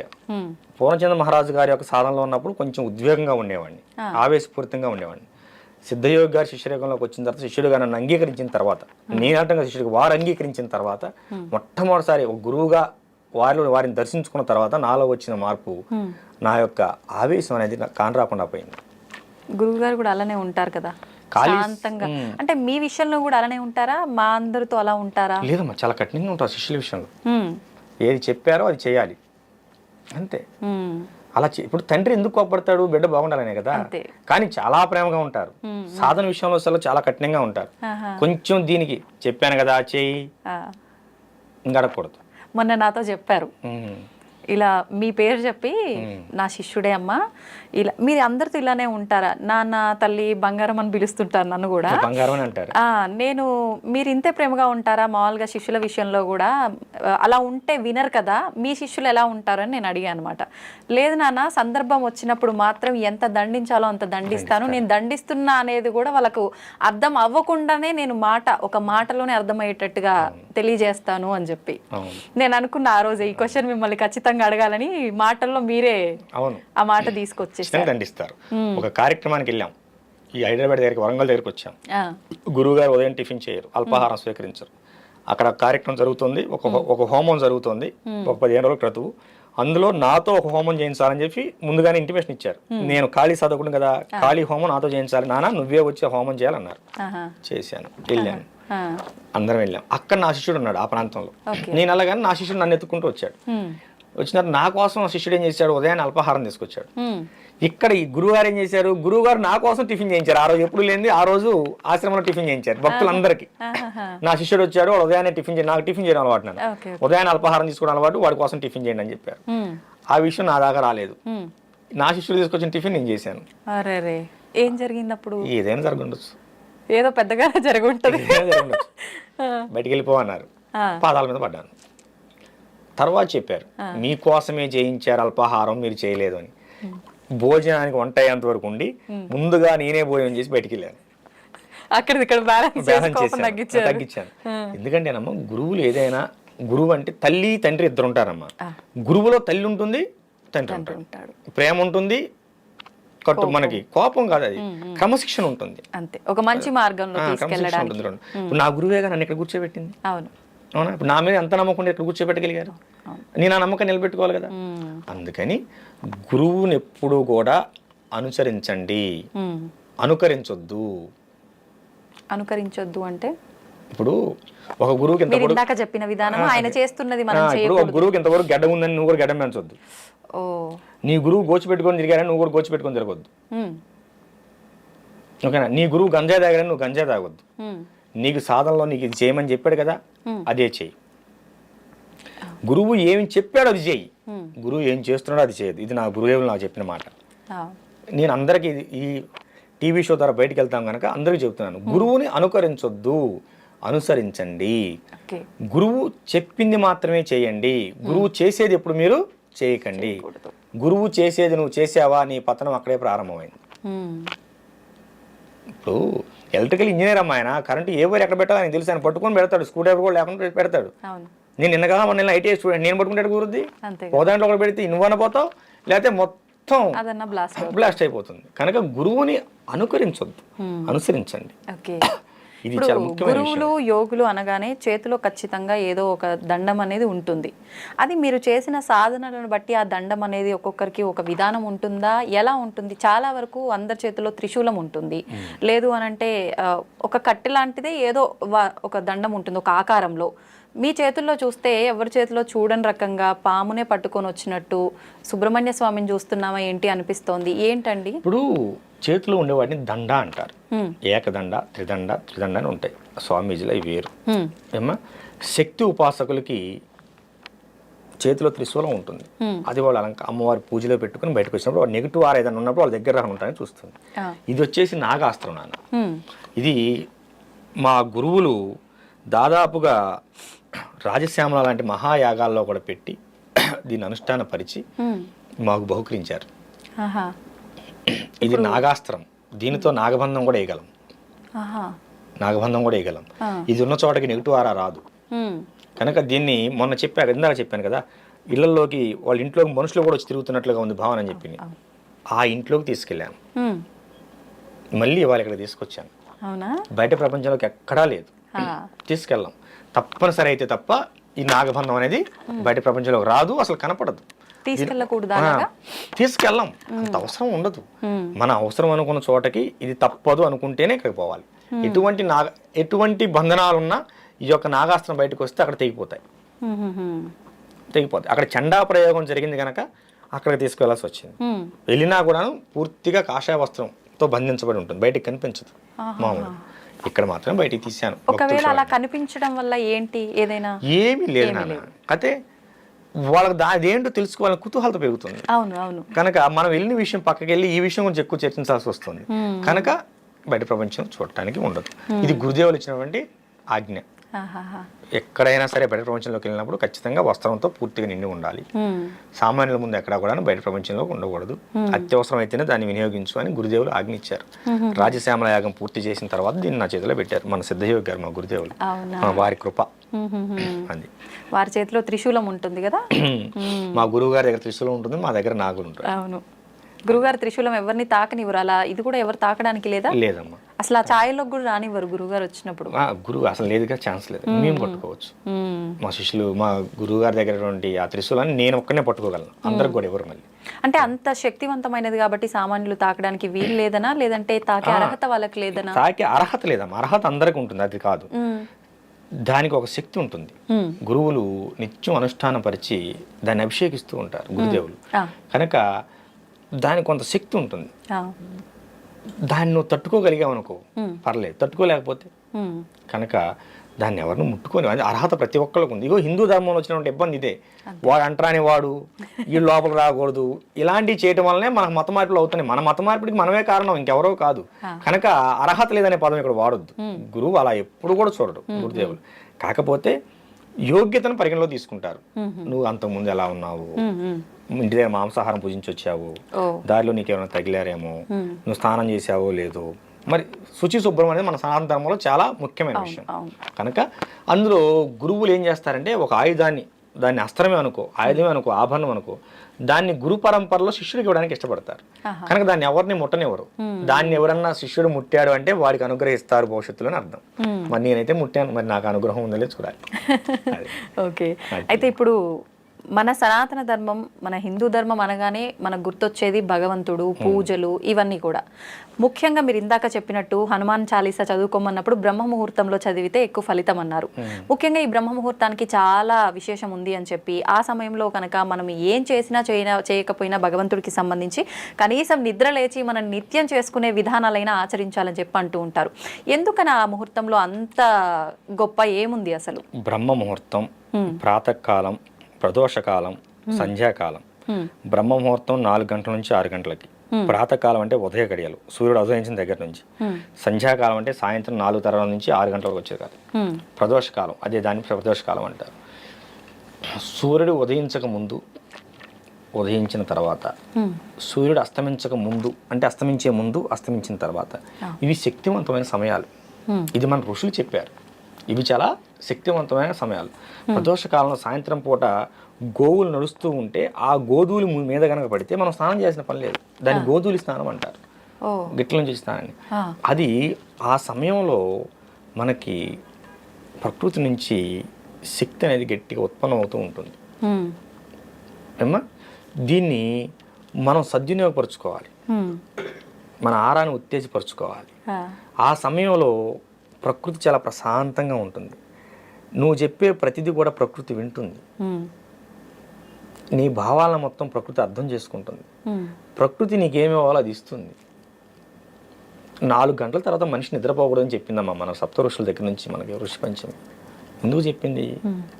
దాన్ని బ్రహ్మముహూర్తం అంటారు. ఎందుకు బ్రహ్మముహూర్తం అంటారు అంటే ఆ సమయంలో నువ్వు ఏది చేసినా నువ్వు బ్రహ్మగా ఉంటావు గనక నువ్వే బ్రహ్మవి. అంటే సామాన్యుడు అర్థం కావడానికి చెప్తున్నాను ఇట్లా, నువ్వే బ్రహ్మవి అంటే బ్రాహ్మణులు మాత్రమే లేచి 4 గంటలు లేచి గుళ్ళు అర్చన చేయాలి, అది తప్పు. అందరూ చేయాలి. కాకపోతే ఆ ఆచారాన్ని బ్రాహ్మణులు మాత్రమే పాటిస్తున్నారు. మన ధర్మాన్ని వాళ్ళు మాత్రం నిలబెట్టడానికి ప్రయత్నం చేస్తున్నారు.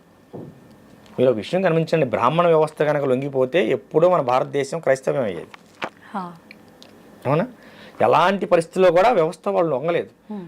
గుళ్ళకు తాళాలు వేసినా కూడా ఇంట్లో కూర్చొని అర్చనలు చేస్తున్నా కానీ ఇప్పుడు రుద్రాభిషేకము, అమ్మవారికి లలితానో, శ్రీఖడ్గమాలో, హీంకారసగరితానో, సుఖాం అనుకుంటే ఇంట్లో చదువుకున్నారు తప్ప ఇంకో దానికి లొంగలేదు. కనుక నువ్వు కూడా బ్రహ్మవేం చెబుతుంది అనుష్ఠానం. బ్రహ్మముహూర్తంలో నువ్వు చేసే అనుష్ఠానం వల్ల నువ్వు కూడా బ్రహ్మవేం చెబుతుంది.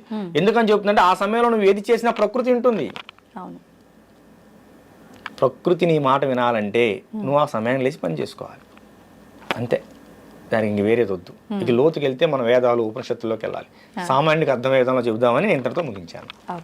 తల్లి, అయితే ఇప్పుడు దీపారాధన, ధ్యానము, ఎన్నో రకాల మార్గాలు ఉన్నాయి భగవంతుని చేరుకోవడానికి, మోక్షం పొందడానికే మనం ఈ జన్మ తీసుకున్నాము. మనకున్న కర్మల్ని తొలగించుకొని ఒక మంచి ఉత్తమమైన జన్మ తీసుకొని తర్వాత భగవంతుడిలో ఐక్యం అయిపోవడము, ఇదంతా మాట్లాడుతూ ఉంటారు. అయితే నిజంగా నవవిధ భక్తి మార్గాలు అని చెప్పి అంటుంటారు. ఏ మార్గం ఎంచుకున్నా పర్వాలేదు, నువ్వు భగవంతుని చేరుతావని అంటుంటారు. కొంతమంది అతిగా ప్రదర్శిస్తుంటారు దేవుడి విషయంలో భక్తి, అది ఏ మార్గం ఎంచుకున్నా. కొంతమంది అసలు ఏమీ చూపించరు, నాకు మనసులో భగవంతుడు ఉన్నాడు చాలు అని అనుకుంటారు. కొంతమంది మాట్లాడుతున్నాను చాలు అనుకుంటారు. అసలు ఏంటి, ఏ రకంగా ఉంటే నిజంగా మనం ఈ మోక్షాన్ని పొందుతాము? నిజంగా మోక్షం పొందడం కోసమే మనం ఈ జన్మ తీసుకున్నామా? అసలు మనిషి జన్మకు అర్థం ఏంటి? మోక్షాన్ని పొందాలి అనే విధానం ఈ భూప్రపంచం మీద ఉన్న చాలామంది మానవులు అనుకోరు. ఎందుకంటే మోక్షం అనే పదం కూడా చాలామంది వాళ్ళ జీవితకాలంలో పలకరు. మొదటి విషయం. 2, నువ్వు భక్తి మార్గంలో ఏ మార్గంలో ప్రయాణించినా నీకు మోక్షం వస్తుంది. 2, 3, అతి అనేది ఎక్కడ తినే ఆహారం దగ్గర నుంచి నువ్వు చేసే భక్తి వరకు అతి అనేది ఎక్కడా కూడా మంచిది కాదు. ఓకేనా? నవవిధ మార్గాల్లో ఏ మార్గంలో అయినా సరే నువ్వు పూజ చేసుకోవచ్చు. ఏ మార్గం లేదు, నువ్వు అడవిలో కూర్చున్నావు, ధ్యానం చేసుకో, నామస్మరణ చేయి. ఈ కలియుగంలో అన్నిటికంటే ముఖ్యమైనది ధూపం, దీపం, నైవేద్యం, నామం. అమ్మా, ఒక ప్రమిదిలో దీపం వెలిగించు, ఒక బెల్లం ముక్క పెట్టు, నమస్కారం పెట్టుకో. నువ్వు శివయ్యకి దీపం పెడుతున్నావు అనుకో, శివ శివ శివ శివ అనుకుంటూ ఉండు. నారాయణకి పెడితే రామ రామ రామ అనుకుంటూ ఉండు. అమ్మకు పెడితే అమ్మకు బోల్డ్ అని పేర్లు. నువ్వు ఏ పేరుతో పూజిస్తే ఆ పేరు. దుర్గమ్మ పెట్టావనుకో, దుర్గమ్మ దుర్గమ్మ అనుకో, శ్రీదుర్గ శ్రీదుర్గ అనుకో, అయితే శ్రీమాత్రేమో శ్రీమాత్రేమో అనుకో, లలితాకైతే సహస్రనామాలు. ఏమమ్మా పెట్టుకో. నువ్వు ఏ విధంగా చేసినా నీ ఆత్మశుద్ధి ప్రధానం. ఎదటవాడిని మోసం చేయాలి, ఎదటవాళ్ళని ఇబ్బంది గురి చేయాలి, ఎదటవాడిని హింస పెట్టాలనే భావనలు మనసులో పెట్టుకొని బయటికి శివయ్య అంటేనే, నారాయణ అంటేనే, అసలు ఏమనకపోతేనే. కనుక మనిషికి మోక్షం ఎక్కడ వస్తుందంటే నువ్వు తెలుసుకున్నప్పుడు వస్తుంది. నువ్వు ఎదటవాడు, నువ్వు నేను సమానమైన విషయం భావన వచ్చినప్పుడు మోక్షం వచ్చినట్టే. అంత జ్ఞానం రావాలంటే సాధ్యమేనా ఈ సామాన్యులకి? నేను చాలా మందిని చూశాను, ఫ్యాన్ షర్ట్లు వేసుకొని అవధూతలుగా బ్రతుకుతున్న వాళ్ళని నేను చాలా మందిని చూశాను. చీమకు కూడా అపాయం చేయని వాళ్ళని చాలా మందిని చూశాను. వాళ్ళు కలియుగంలో వాళ్ళు ఉన్నటువంటి పరిస్థితుల్లో వాళ్ళు ఉద్యోగరీత్యాలు, వ్యాపారీత్యాలు చేస్తూనే ఉంటారు, మనసులో నిత్యం నామస్మరణ చేస్తూనే ఉంటారు. అలాంటి వారిని నేను చాలా మందిని చూశాను. ఉంటారు, లేరు అనుకోకు. కాకపోతే వాళ్ళు అసలు భక్తిని ఎక్కడ ప్రదర్శించరు. కనుక ఉన్నారమ్మా, అలాంటి గొప్ప వాళ్ళు ఉన్నారు కాబట్టి మన ధర్మం ఇంకా బ్రతుకుంది. ఇప్పుడు హిందూ శంకర సభ ఉంది కదమ్మా, అలాంటి వాళ్ళు బోల్డ్ మంది వస్తారు. వాళ్ళు ఎవరిని ఆహ్వానించాల్సిన పని లేదు, తెలిసింది కదా. ఏ బస్సు ఎక్కువ, ఆటో ఎక్కువ వచ్చేస్తారు. కనుక మన ధర్మానికి వాళ్ళే నిజమైన కాపలాదారులు. వాళ్ళు నిజమైన కాపలాదారులు తల్లి. అది ఇప్పుడు ఆడవారి విషయానికి వస్తే చాలా రకాల అన్యాయాలు, దుర్మార్గాలు, ఇంట్లో వాళ్ళే ఆడవాళ్ళని గౌరవించని కొన్ని కుటుంబాలను కూడా చూస్తున్నాం.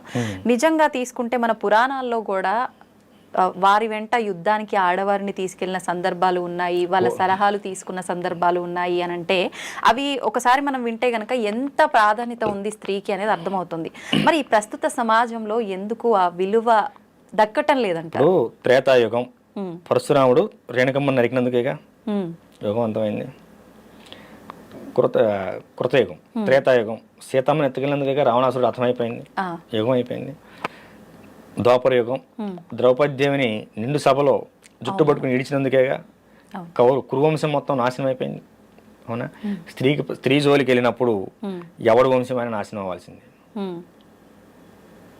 స్త్రీని హింస పెట్టిన తర్వాత, స్త్రీని అఘోరపరిచిన తర్వాత, స్త్రీ యొక్క ధనమాన ప్రాణానికి అపాయం కనుక జరిగితే ఖచ్చితంగా దానికి మూలం ఎవడైనా సరే వంశం ఆగమైపోతుందమ్మా. ఇంతకంటే దీని గురించి చెప్పుకోవాల్సిన అవసరం లేదు. నీకు 3 ఎగ్జాంపుల్ చెప్పాను. అవును, ఓకేనా? మండోదరి మహాప్రతివత అయినా ఆమె ప్రాతిపత్యం రావణాసురుడిని కాపాడలేదు. అవునా? గాంధారి మహాప్రతివత భర్తను పెళ్లి చేసుకునే ముందే కళ్ళకు గంతలు కట్టుకుంది. అవును, పెళ్లి చేసుకున్న ఎవరైనా కళ్ళకు గంతలు కట్టుకోవచ్చు, తప్పు. పలానా వ్యక్తిని నువ్వు వివాహం ఆడాలి తల్లి అన్నప్పుడే నా భర్త గుడ్డివాడు కనుక నేను కూడా గుడ్డిదానికి ఎలా ఉండాలి ఇప్పటి నుంచే నేర్చుకోవాలని చెప్పి ఆమె కళ్ళకు గంతలు కట్టుకుంది. మహాప్రతివత. పుత్ర ప్రేమ. కొడుకులు తప్పు చేస్తుంటే ఏం చేయలేకపోయింది. అమ్మా నిండు సభలో ద్రౌపది ఏకవస్త్రంతో రజస్వలైనటువంటి స్త్రీని ఏకవస్త్రంతో ఈడ్చినప్పుడు వికర్ణుడు మాత్రమే అడ్డు చెప్పాడు. వికర్ణుడు మాత్రమే అడ్డు చెప్పాడు. లేచి ధర్మరాజు ఓడిపోయిన తర్వాత పందెం కట్టాడు, ఇది నగ్గదు, ఈ కురు సభలో ఇంతమంది గొప్ప గొప్ప ఉన్నారు, భీష్ముని తాత అది నువ్వు అన్యాయం చేస్తున్నావు, ఇది కరెక్ట్ కాదు అన్నప్పుడు కర్ణుడు దుర్యోధనుడు గద్దిస్తారు వికర్ణుడిని, నీకేం చేస్తున్నావు నోర్మి అని. చివరికి వికర్ణుని చంపాల్సి వచ్చినప్పుడు భీముడు బాధపడతాడు. వికర్ణ నువ్వు మా వంశంలో నువ్వు మా తోడుగా మాకు తోడుగా పుట్టవలసిందిరా. కురువంశంలో కురు సభలో అంతమంది కౌరవ సభలో ద్రౌపదిని అవమానిస్తుంటే నువ్వు ఒక్కడవే నిలబడి మాట్లాడావు, కానీ యుద్ధ నీతి నేను చంపక తప్పలేదురా అంటే నా ధర్మం నేను మాట్లాడాను అన్నయ్య ఆ రోజున, నీ ధర్మం నువ్వు కానీ అని చెప్పి అంటాడు. తప్పదు, నా ధర్మం నేను మాట్లాడు, కానీ నా మాట విలువ లేదుగా, ద్రౌపదిని ఎవరు ఆపలేదుగా, నా మాట లెక్కలేదు కదా. ఈ యుద్ధం వచ్చింది, నేను నీకు శత్రుపక్షంలో ఉన్నాను కదా, కానీ యుద్ధం చేద్దాం, సావో మా గెలుపో ఓటమో మరణమో జీవమో కానీ అంటాడు, చచ్చిపోతాడు, భీముడి చేతులు చనిపోతాడు. వాడిని చంపిన తర్వాత కూడా భీముడు కళ్ళం నిలబెడతాడు, వికర్ణ ఎంత పని అయిందిరా అని. ఏమ్మా శత్రువును సైతం కంటతడి పెట్టేలాగా చేసిందా లేదా వాడి నీతి చేసింది. ఏమ్మా ధర్మం ఎప్పుడు కూడా ఒంటరిగా ఉన్న విజయం సాధిస్తుంది, దానికి నీతి ఎప్పుడు తోడై ఉంటుంది. ఓకేనా. ఇప్పుడు ఇంతమందిని కాపాడిన కృష్ణుడు అభిమన్యుని ఎందుకు కాపాడలేదు? అహంకారం పొడిచినప్పుడు వాడు అహంకారం పూర్తయినప్పుడు ఎవడైనా పతనం అవ్వాల్సిందే. రథసారథి అర్జునుడు రథసారథి. అభిమన్యుడు అంటాడు, నానా అభిమన్య ఇంత కురుసాం జరుగుతుంది, మనం లోపలికి వెళ్ళకూడదు, వద్దు నానా పరిస్థితులు బాగలేవంటే నేను ఇప్పుడు మంచి ఆవేశంగా ఉన్నాను, ఇప్పుడు శ్రీకృష్ణుడు అర్జునుడు ఎదురైనా కూడా వాళ్ళని కూడా చంపేస్తా అంటాడు. ఖతం, వాడి జీవితం అంతటితో ముగిసిపోవాల్సిందే. అంటే అహంకారం ఎంత స్థారాస్థాయికి వెళ్ళిందంటే దేవుని సైతం చంపుతానే స్థాయికి వెళ్ళిపోయింది. మేనమామ దేవుడితో సమానం. ఓకేనా. కనుకమ్మ స్త్రీని అవమానించిన, అవహేళన చేసిన, తన యొక్క ధన మాన ప్రాణానికి ఇబ్బంది కలిగించిన ఖచ్చితంగా వాడు వంశమే నాశనం అవుతుందమ్మా. ఇప్పుడు ఎక్కడైనా సరే చూడు, వంశాలే నాశనమే, ఒక్కడు నాశనం కాలేదు, వాడు వంశమే నాశనం అయిపోయింది. సో కనుక ఇది తెలిసిన వాడెవడు కూడా స్త్రీ జోలికి వెళ్ళాడు. అది వెళితే వాడు సుఖంగా ఉండలేడు. 3 యుగాల నుంచి చెబుతున్నారు, అయినా ఈ మూర్ఖులు మారట్లేదు. చూద్దాం. అయితే ఇప్పుడు ఈ దుర్మార్గపు ఆలోచనలు ఇవన్నీ ఏదైతే ఉన్నాయో వాళ్ళ గత జన్మల పాపపు కర్మల యొక్క ఫలితము అనుకోవచ్చా, లేదు అనంటే ప్రస్తుతం ఉన్న ఆహారం యొక్క ప్రభావము అనుకోవచ్చా, ఏమనుకోవచ్చు అంటారు? ఇప్పుడు మనిషికి ఒక జబ్బు చేసింది అనుకోమ్మా, అది గత జన్మకు సంబంధించినటువంటి కర్మఫలం. గత జన్మ కర్మలు అనేవి రోగాల రూపంలో ఈ జన్మలో ఎంటపడుతూ ఉంటాయి, రుణబంధాలు అనేవి పిల్లల రూపంలో ఇవ్వబడుతూ ఉంటాయి. ఇప్పుడు వీళ్ళు చేసే అహంకారపూరితంగా చేసే ఆహారాలు, తినే ఆహారపు అలవాట్లు, ప్రతిదానికి మాంసాహారం కావాలి, ఉన్మాదం పెరిగిపోతుంది. తినే ఆహారం, మనం చూసేటువంటి విధానం, మన మనసులో నుండి ఆలోచన విధానం ఖచ్చితంగా పనిచేస్తాయి. కడుపులో పోయేది, కళ్ళతో చూసేది ఖచ్చితంగా మన బుర్రను పాడు చేస్తుంది. బాగు చేయడం కానీ పాడు చేయడం కానీ రెండు కూడా అదే చేస్తుంది. ఏమ్మా ఇప్పుడు చాలామంది అంటుంటారు సనాతన ధర్మంలో మాంసాహారం తినొచ్చా అని. తినొచ్చా, కానీ చాలా మంది తినకూడదు అని చెప్తున్నారు కదా. కౌలాచారం కులావరణ తంత్రంలో 5వ అధ్యాయంలో చాలా క్లియర్గా మనకందరికి తెలిసే విధంగా శ్లోకం 51వ శ్లోకం ఇవ్వబడింది. ఏంటంటే దానికి ఒక కారణం చెప్తా. ఒక పశువుని ఏదైనా సరే నువ్వు వధించాలనుకున్నప్పుడు, వధించాల్సిన అవసరం ఏర్పడినప్పుడు, అది నీ ఆహారంగా కావచ్చు, భగవత్ మరో దానికి కావచ్చినప్పుడు శివుడికి అంటే నువ్వు ఇష్టదైవానికి నివేదన చేస్తూ ఈ పశు జన్మ నుంచి నీకు ముక్తిని కలిగిస్తున్నాను, నీ యొక్క ఆత్మ ప్రశాంతంగా ఉండుగాక అంటే మంత్రం చెబితే అందరికి అర్థం కాదు కదమ్మా, ఆ విధానం చెప్తున్నాను, ఉండుగాక అని చెప్పి మనం తలుచుకొని దాన్ని బలి పశువుగా పూజ చేసి బలి చేయాలి. దాన్ని 10 మందికి మనం పలహారంగా ప్రసాదంగా పెట్టవచ్చు, ఆహారంగా తీసుకోవచ్చు. ముస్లిమ్స్ కూడా చేసేటువంటి అలాల్ అనే పద్ధతి అదే, వాళ్ళు మక్కా వైపు తిప్పి అలాలు చేస్తారు. ఆ విధానం మనకు పూర్వీకులు ఎప్పటి నుంచో ఉంది, మనం ఉన్నదాని లేదు అనకూడదు. నేను ప్రామాణికం కూడా చూపించాను మీకు. ఏమా కులావరణ తంత్రం అది కౌలాచారం సంబంధించింది, కాకపోతే విచ్చలవిడితనం లేదు. కానీ మన దగ్గర మనం ఆచరించేది కవలాచారమా కాదనుకుంటాను కదా. ఎక్కడైనా నువ్వు మాంసాన్ని వినియోగించాలంటే ఆచారం చేయాల్సిందే, ఆచారంలోకి వెళ్ళవలసిందే. ఇప్పుడు మాంసం కావాలంటే జంతువును వధించాల్సిందే కమ్మా. మనం పాలకూర పప్పు చేసుకుని మాంసం కావాలంటే అవుతుందా? లేదు, కాదు కదా. మనం దక్షిణాచారంలో ఉండి వామాచారాన్ని అవలంబించాలంటే కుదరదు, వామాచారంలోకి వెళ్ళాల్సిందే దాంట్లో చేయాలంటే. కనుక కౌలాచారం వామాచారం దానికి సంబంధించినవే, కులాచారం సంబంధించినవి. మనకి ప్రతి గ్రామానికి ఊరు బయట ముత్యాలం ఉంటుంది, ఊళ్ళో బొడ్రాయి ఉంటుంది, బొడ్రాయి ప్రతిష్టప్పుడు దున్నపోతుని బలిస్తారు, అందరూ తెలిసిందే, బహిరంగానే ఇస్తారు. మరి అప్పుడు వీళ్ళందరూ ఏమైపోయారు పండితులందరూ? కానీ ఇప్పుడు అంటున్నారు కదా అవి కూడా తప్పు. ఇక్కడే వస్తుంది నాన్న, మన ధర్మం ఇక్కడే భ్రష్టపడుతుంది. నువ్వు గతాన్ని మర్చిపోవద్దు. గతంలో మనకంటే గొప్ప వాళ్ళు ఉన్నారు, నువ్వు గొప్పవాళ్ళని భావించు, నువ్వు గొప్పవాళ్ళైతే కావచ్చు, కానీ మన పూర్వీకులు ఎందుకు అవమానిస్తావు? మన పూర్వీకులు గొప్పవాళ్ళు కాదా? కొన్ని వేల సంవత్సరాలకు ఎందుకున్నది ఈ ఆచారం? మీరు పెట్టింది కాదే, నేను పెట్టింది కాదే. ఈ మాంసాహారం అనే ఆచారం కొన్ని వేల సంవత్సరాలుగా లేకపోతే, కొన్ని యుగాలుగా లేకపోతే అసలు మేకను నువ్వు ఇంట్లో పెంచవలసిన అవసరం ఎందుకు వచ్చింది? చెప్పు నాన్న. దాన్ని పెంచడం వల్ల నీకు వచ్చిన ఉపయోగం ఏంటి? ఆడుతూ పాడుతూ పెంచుకునేది ఆవు కాదే. మన ఇంట్లో మన ఆచారం సనాతన ధర్మం ప్రకారం అది గోవు కాదే.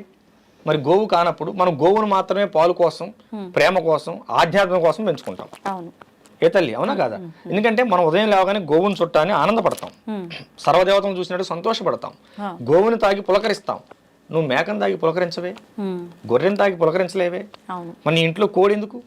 అడవిలో కోడి తిరుగుతున్నాయి కదా, నువ్వు ఇంట్లో కోడి ఎందుకు పెంచుతున్నావు? నువ్వు పెంచలా, నీ పూర్వీకులు పెంచారు. ఏనా? వాస్తవాలు మాట్లాడుకుందాం. వాస్తవాలు ఎప్పుడు కఠినంగా ఉంటాయి. జ్వరం తగ్గించి టాబ్లెట్ ఎప్పుడు చేదుగా ఉంటుంది. నువ్వు తినటాన్ని నువ్వు ఆధ్యాత్మికం నేర్పు, ఆహారాన్ని గురించి చెప్పు మాకు. ఆధ్యాత్మికం మాత్రమే చెప్పు. ఒక ఆధ్యాత్మికంలోకి వచ్చినప్పుడు వాడు ఎలా ఉండాలని వాడే మారుకుంటూ వస్తాడు.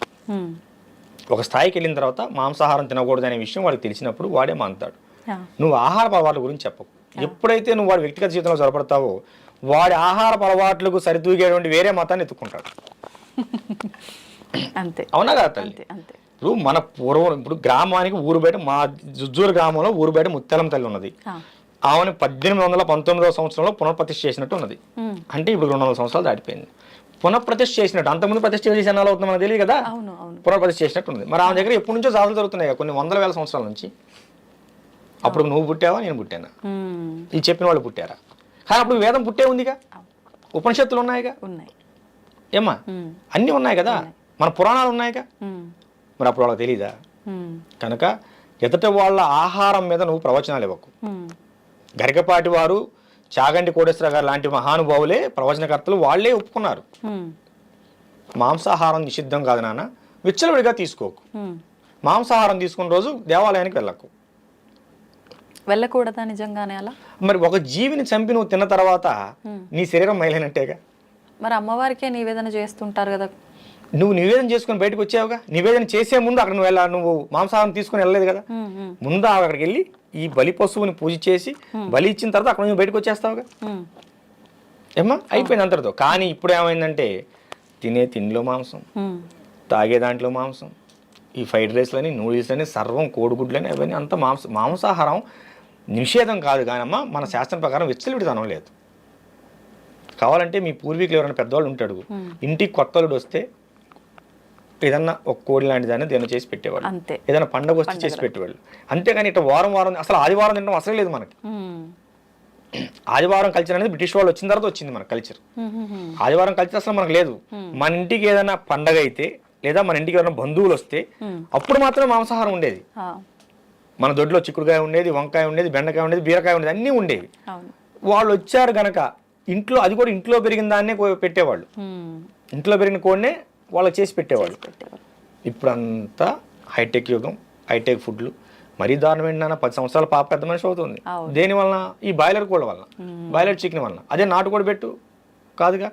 ఈ పిల్లలు కూడా అవే తింటారు, అవే కావాలి, పలావులు, బిర్యానీ. కనుకమ్మా మాంసాహారం నిషేధం కాదు, అలా అని విచ్చలవిడితనం లేదు. ఖచ్చితంగా ఉగాది ఉన్నది, ఉదయాన్నే పంచాంగం చూసుకొని వచ్చి సాయంత్రం పొలం మొదలు పెట్టుకుని వచ్చి అదే రోజు సాయంత్రం ఈ జంతు బలి చేసుకుంటారు. గ్రామ దేవతలు జంతు బలి చేసుకుంటారు. పల్లెటూరులో ఉన్నది ఉగాది రోజు చేస్తారు. మా వంశపారంపర్యం మా కులదేవత అంకమ్మ తల్లి, ఆమె ఉగాది రోజు ఖచ్చితంగా బలి ఉంటుంది. మాకు 5-6 తరాల పైనుంచి ఉన్నది. మా అమ్మవారు సొంతంగా మా నాన్నగారు ఉమ్మడిగా ఉన్న దేవస్థానాన్ని తీసేసి మా కోసం విడిగా దేవస్థానం నిర్మాణం చేశారు. నేను ఒక పీఠాధిపతిని అయిన తర్వాత నేనే ఆపలేకపోయాను ఉగాది బలిని. మా అమ్మగారు మా నాన్నగారు ఆ మాట తీసుకున్నారు. నాకు మా నాన్నగారికి జ్ఞాపకం వచ్చినప్పుడు 5-6 తరాలు, ఇప్పుడు మీరు 7-8 తరాలుగా మనకు అమ్మవారు ఉన్నది నాన్న. నువ్వు ఇలా పీఠాధిపతి అయ్యావు, అయినంత మాత్రాన నువ్వు మన వంశం పరంగా వస్తున్న ఆచారాన్ని ఆఫ్ చేస్తే ఒప్పుకోను. మిగతా 360 రోజులు నీవి, 65 రోజులు నీవి. ఉగాది మాత్రం అమ్మవారిది. ఆ రోజు అమ్మవారికి వదిలేయాలి నువ్వు. ఆ రోజు అమ్మవారి జాతర జరగాల్సిందని చెప్పి మా నాన్నగారు నా దగ్గర మాట తీసుకున్నారు. ఎన్ని తరాల నుంచి వస్తుంది. ఇగో ఇలాంటి వాటిని అడ్డగోలు ప్రసంగాలు చేసి ఆపటం వల్లనే ఇవన్నీ ఇబ్బందులు వస్తున్నాయి. సరే ఆఫ్ చేయనా, ఏ మాంసాహారం వద్దు. తోటకూర కట్ట కోసం కొట్టుకుంటారు, కొత్తిమీర కట్ట కోసం కొట్టుకుంటారు. అవునా? కేజీ టమాటాలు 50 రూపాయలు అయితేనే తినగలిగే వాళ్ళు లేరు. ఇప్పుడు మాకు 30% ఉన్నారమ్మా మొత్తం మీద. 20 to 30% ఉన్నారు వెజిటేబుల్స్. 100% అయ్యారనుకున్నాం. ఓకేనా? నువ్వు ఇంటర్వ్యూ ఆఫ్ చేసి తోటకూర ఎక్కడ అమ్ముతున్నారో ఎత్తుకోవాల్సి వస్తుంది. ఇంకా నీకు దొరకదు. మాటలు చెప్పడం వేరు నాన్న. మనం వాస్తవికత జీవితంలో జీవిద్దాం. అంతే, మనం వాస్తవికతంగా జీవిద్దాం. నేను ఫైనల్గా చెప్పేది ఏంటంటే మాంసాహారం నిషేధం కాదు, కానీ విచ్చలవిడితనం లేదు. మీకు తెలియకపోతే ఈ కులవర్ణ తంత్రాన్ని ఒకసారి చూడండి. దాంట్లో ప్రత్యేకించి ఒక పశువును బలిచ్చే ముందు ఏ మంత్రం చదవాలో కూడా మంత్రం కూడా ఉన్నది. ఆ మంత్రం అనేది నువ్వు పక్కన బయట ప్రపంచంలో తీసుకొచ్చి 10 మందికి నేర్పితే మనోళ్ళు ఇంకో చోటకి వెళ్ళి అలాగ మాంసం తినాల్సిన అవసరం ఉండదు.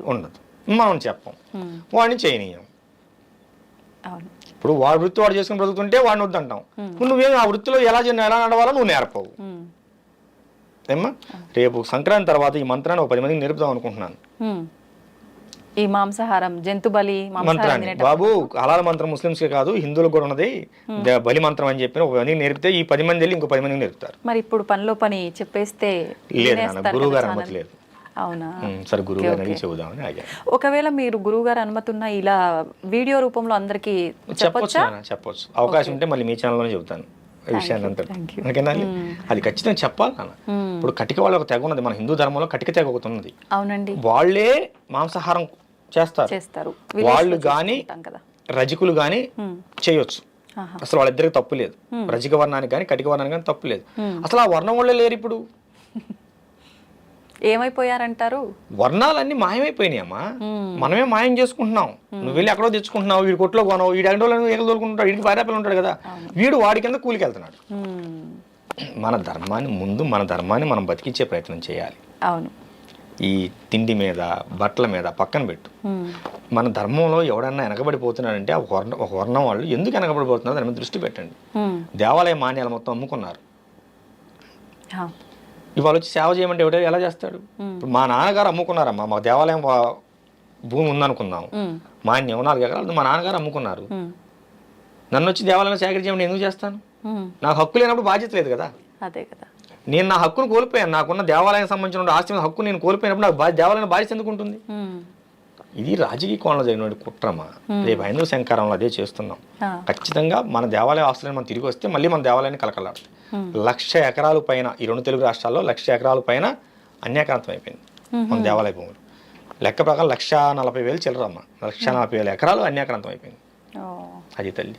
అయితే ఇప్పుడు భగవంతుడు ఒక్కరే అంటారు కదా. అవును. కానీ శివుడిగా, కృష్ణుడిగా, రాముడిగా రకరకాల రూపాలతో రకరకాల పేర్లతో ఆరాధిస్తూ ఉంటాం, ఎవరికి నచ్చిన రూపంలో వాళ్ళు. ఎందుకు భగవంతుడు ఒక్కడే అయినప్పుడు ఇన్ని రూపాల్లో ఎందుకు ఆరాధించాలంటారు? ఈ ప్రశ్న అడగాల్సినంత అవసరం ఏముంది? నా చిన్న ప్రశ్న. నేను యోగి నరేంద్రానంద స్వామీజీని. మా నాన్నగారికి నేను 5వ సంతానం, చిన్న కొడుకుని. మా అన్నయ్యకి నేను తమ్ముడిని, 3 అక్కలకి తమ్ముడిని. ఇప్పుడు మా అన్నయ్య గారి పిల్లలకి నేను బాబాయిని. ఓకేనా? నా భార్యకి నేను భర్తని, మా అత్తయ్య గారికి నేను అల్లుడిని. నా మీద చెబుతాను, ఇంకోటి వద్దు. నా పిల్లకి నేను తండ్రిని. ఇప్పుడు మా అక్కయ్య గారి పిల్లలకి నేను మేనమావని. నాలో ఎంతమంది కనిపించారు నీకు? ఎన్ని పేర్లు కనిపించాయి? ఒక సామాన్యమైన నాకే ఇన్ని బంధాలు, ఇన్ని పేర్లు ఉన్నప్పుడు భగవంతుడు ఉంటే తప్పేంటి? మరి భగవంతుడు ఒక్కడే అని చెప్పడం ఎందుకు? నేను ఒక్కనేగా. మీరు ఒక్కరే, మీ పక్కనున్న వాళ్ళందరికీ మీరు ఒక వరసతో అలా ఒక బంధం ముడిపడి ఉంది. అవును. అంతేగాని ఇప్పుడు భగవంతుడు కూడా అంతే. ఇప్పుడు నేను చూసే కోణంలో నాకు శివుడు, నువ్వు చూసే కోణంలో నీకు కృష్ణమూర్తి. ఓకేనా? ఇంకోళ్ళు చూసే కోణంలో లక్ష్మీదేవి. ఇప్పుడు కాళికాదేవి ఎన్ని అవతారాలు ఉన్నాయి? పార్వతీదేవి ఏదైనా పార్వతి నుంచి వచ్చిన అంశే. ఆ. ఓకేనా, పార్వతీదేవి ఒక్కరే. సొమ్ముని సంపాదించినప్పుడు దుర్గగా వచ్చింది, రక్తబీజం సంపాదించినప్పుడు కాళీగా వచ్చింది, ఏమ్మా పరివారాన్ని కాపాడగా వచ్చినప్పుడు వారాహిగా వచ్చింది, శాంతమూర్తిగా ఉన్నప్పుడు లలితగా వచ్చింది. అవును.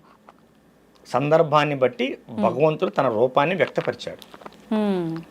ఇప్పుడు ఇక్కడ కరెంట్ ఒకటే, బయట నుంచి వచ్చిన కరెంట్ ఒకటే. వెలుతురు కావాలన్నప్పుడు లైట్లోకి వెళ్ళింది, అవును. ఏసీ చల్లదనం కావాలన్నప్పుడు ఏసీలోకి వెళ్ళింది. అంటే ఏసీలోంచి కరెంట్ ఈ విధంగా వ్యక్తపడుతుంది. అంటే మనం ఏ విధంగా కావాలనుకుంటే భగవంతుడు ఆ రూపంలో నీకు దర్శనమిస్తున్నాడు. అదే మన ధర్మం యొక్క గొప్పతనం. నేను ఈ పేరుతోనే ఉంటాను, నన్ను ఇలాగే ఆదరించాలి, నన్ను ఇలాగే కొలవాలి, ఈ పేరుతో కొలవకపోతే మిమ్మల్ని చంపేస్తాను, అది ఈ పేరుతో కొలవాలని చంపేయండి అని మన ధర్మంలో ఎక్కడా లేదు. నువ్వు మొక్కలో చూసినా, రాయిలో చూసినా, రత్నంలో చూసినా, శిలపై చూసినా, నువ్వు ఏ దృష్టితో చూస్తావో నిన్ను ఆ దృష్టితోనే అనుగ్రహిస్తానని చెప్పాడు స్వామివారు భగవద్గీతలో, శ్రీకృష్ణ వారు. నువ్వు ఏ ఏ దృక్పథంతో ఏ ఏ విధంగా నువ్వు దర్శించుకుంటావో నిన్ను ఆయా విధంగానే నిన్ను అనుసరిస్తాను, అనుగ్రహిస్తాను అన్నాడు. ఇక్కడ ఇంకో విషయం బట్టి అనుగ్రహించడం కాదు, అనుసరిస్తాను అంటే నిన్ను నేను ఫాలో అవుతాను, నిన్ను అనుగ్రహిస్తాను, నిన్ను ఎల్లవేళ ఎప్పుడు కూడా నా నామస్మరణను ఏ రూపంలో కొలిచినా నిన్ను నేను కాపాడుతూ ఉంటాను, ఆఖరిగా నీకు ముక్తినిస్తాను అని చెప్పాడు. కనుక ఇక్కడ కరెంట్ ఒకటే, నువ్వు వంటగదిలోకి వెళ్ళినప్పుడు మిక్సీ తిరగాలి, ఉపయోగించే విధానాలు వేరు. ఇప్పుడు శ్మశానకాళి త్రైలింగేశ్వరుడు అమ్మవారి సాధన చేసి గొప్ప యోగిగా మాలాంటి వాళ్ళందరికీ ఆదర్శంగా మిగిలిపోయాడు. అదే శ్మశానకాన్ని సాధన చేసి కొంతమంది క్షుద్రప్రయోగాలు చేసి జనాన్ని చంపేస్తున్నారు. ఉపయోగించే విధానం ఒకటే ఏమ్మా, ఉపయోగించే విధానం తెలుసుకోవాలి. సాధన ఒకటే, ఉపయోగించే విధానం వేరు.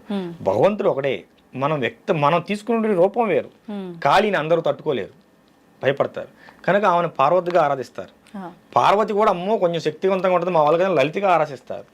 కొంతమంది కామాఖ్య వెళ్తారు, అమ్మవారి అదొక రూపం అని ఆలోచిస్తారు. కామాఖ్యలో కూడా ఎటువంటి తప్పుల్లో వీళ్ళు చెప్పి అనవసరం ప్రచారాలు తప్ప, వాస్తవంగా వెళ్ళినప్పుడు దాని గురించి ఒకసారి చెప్తాను.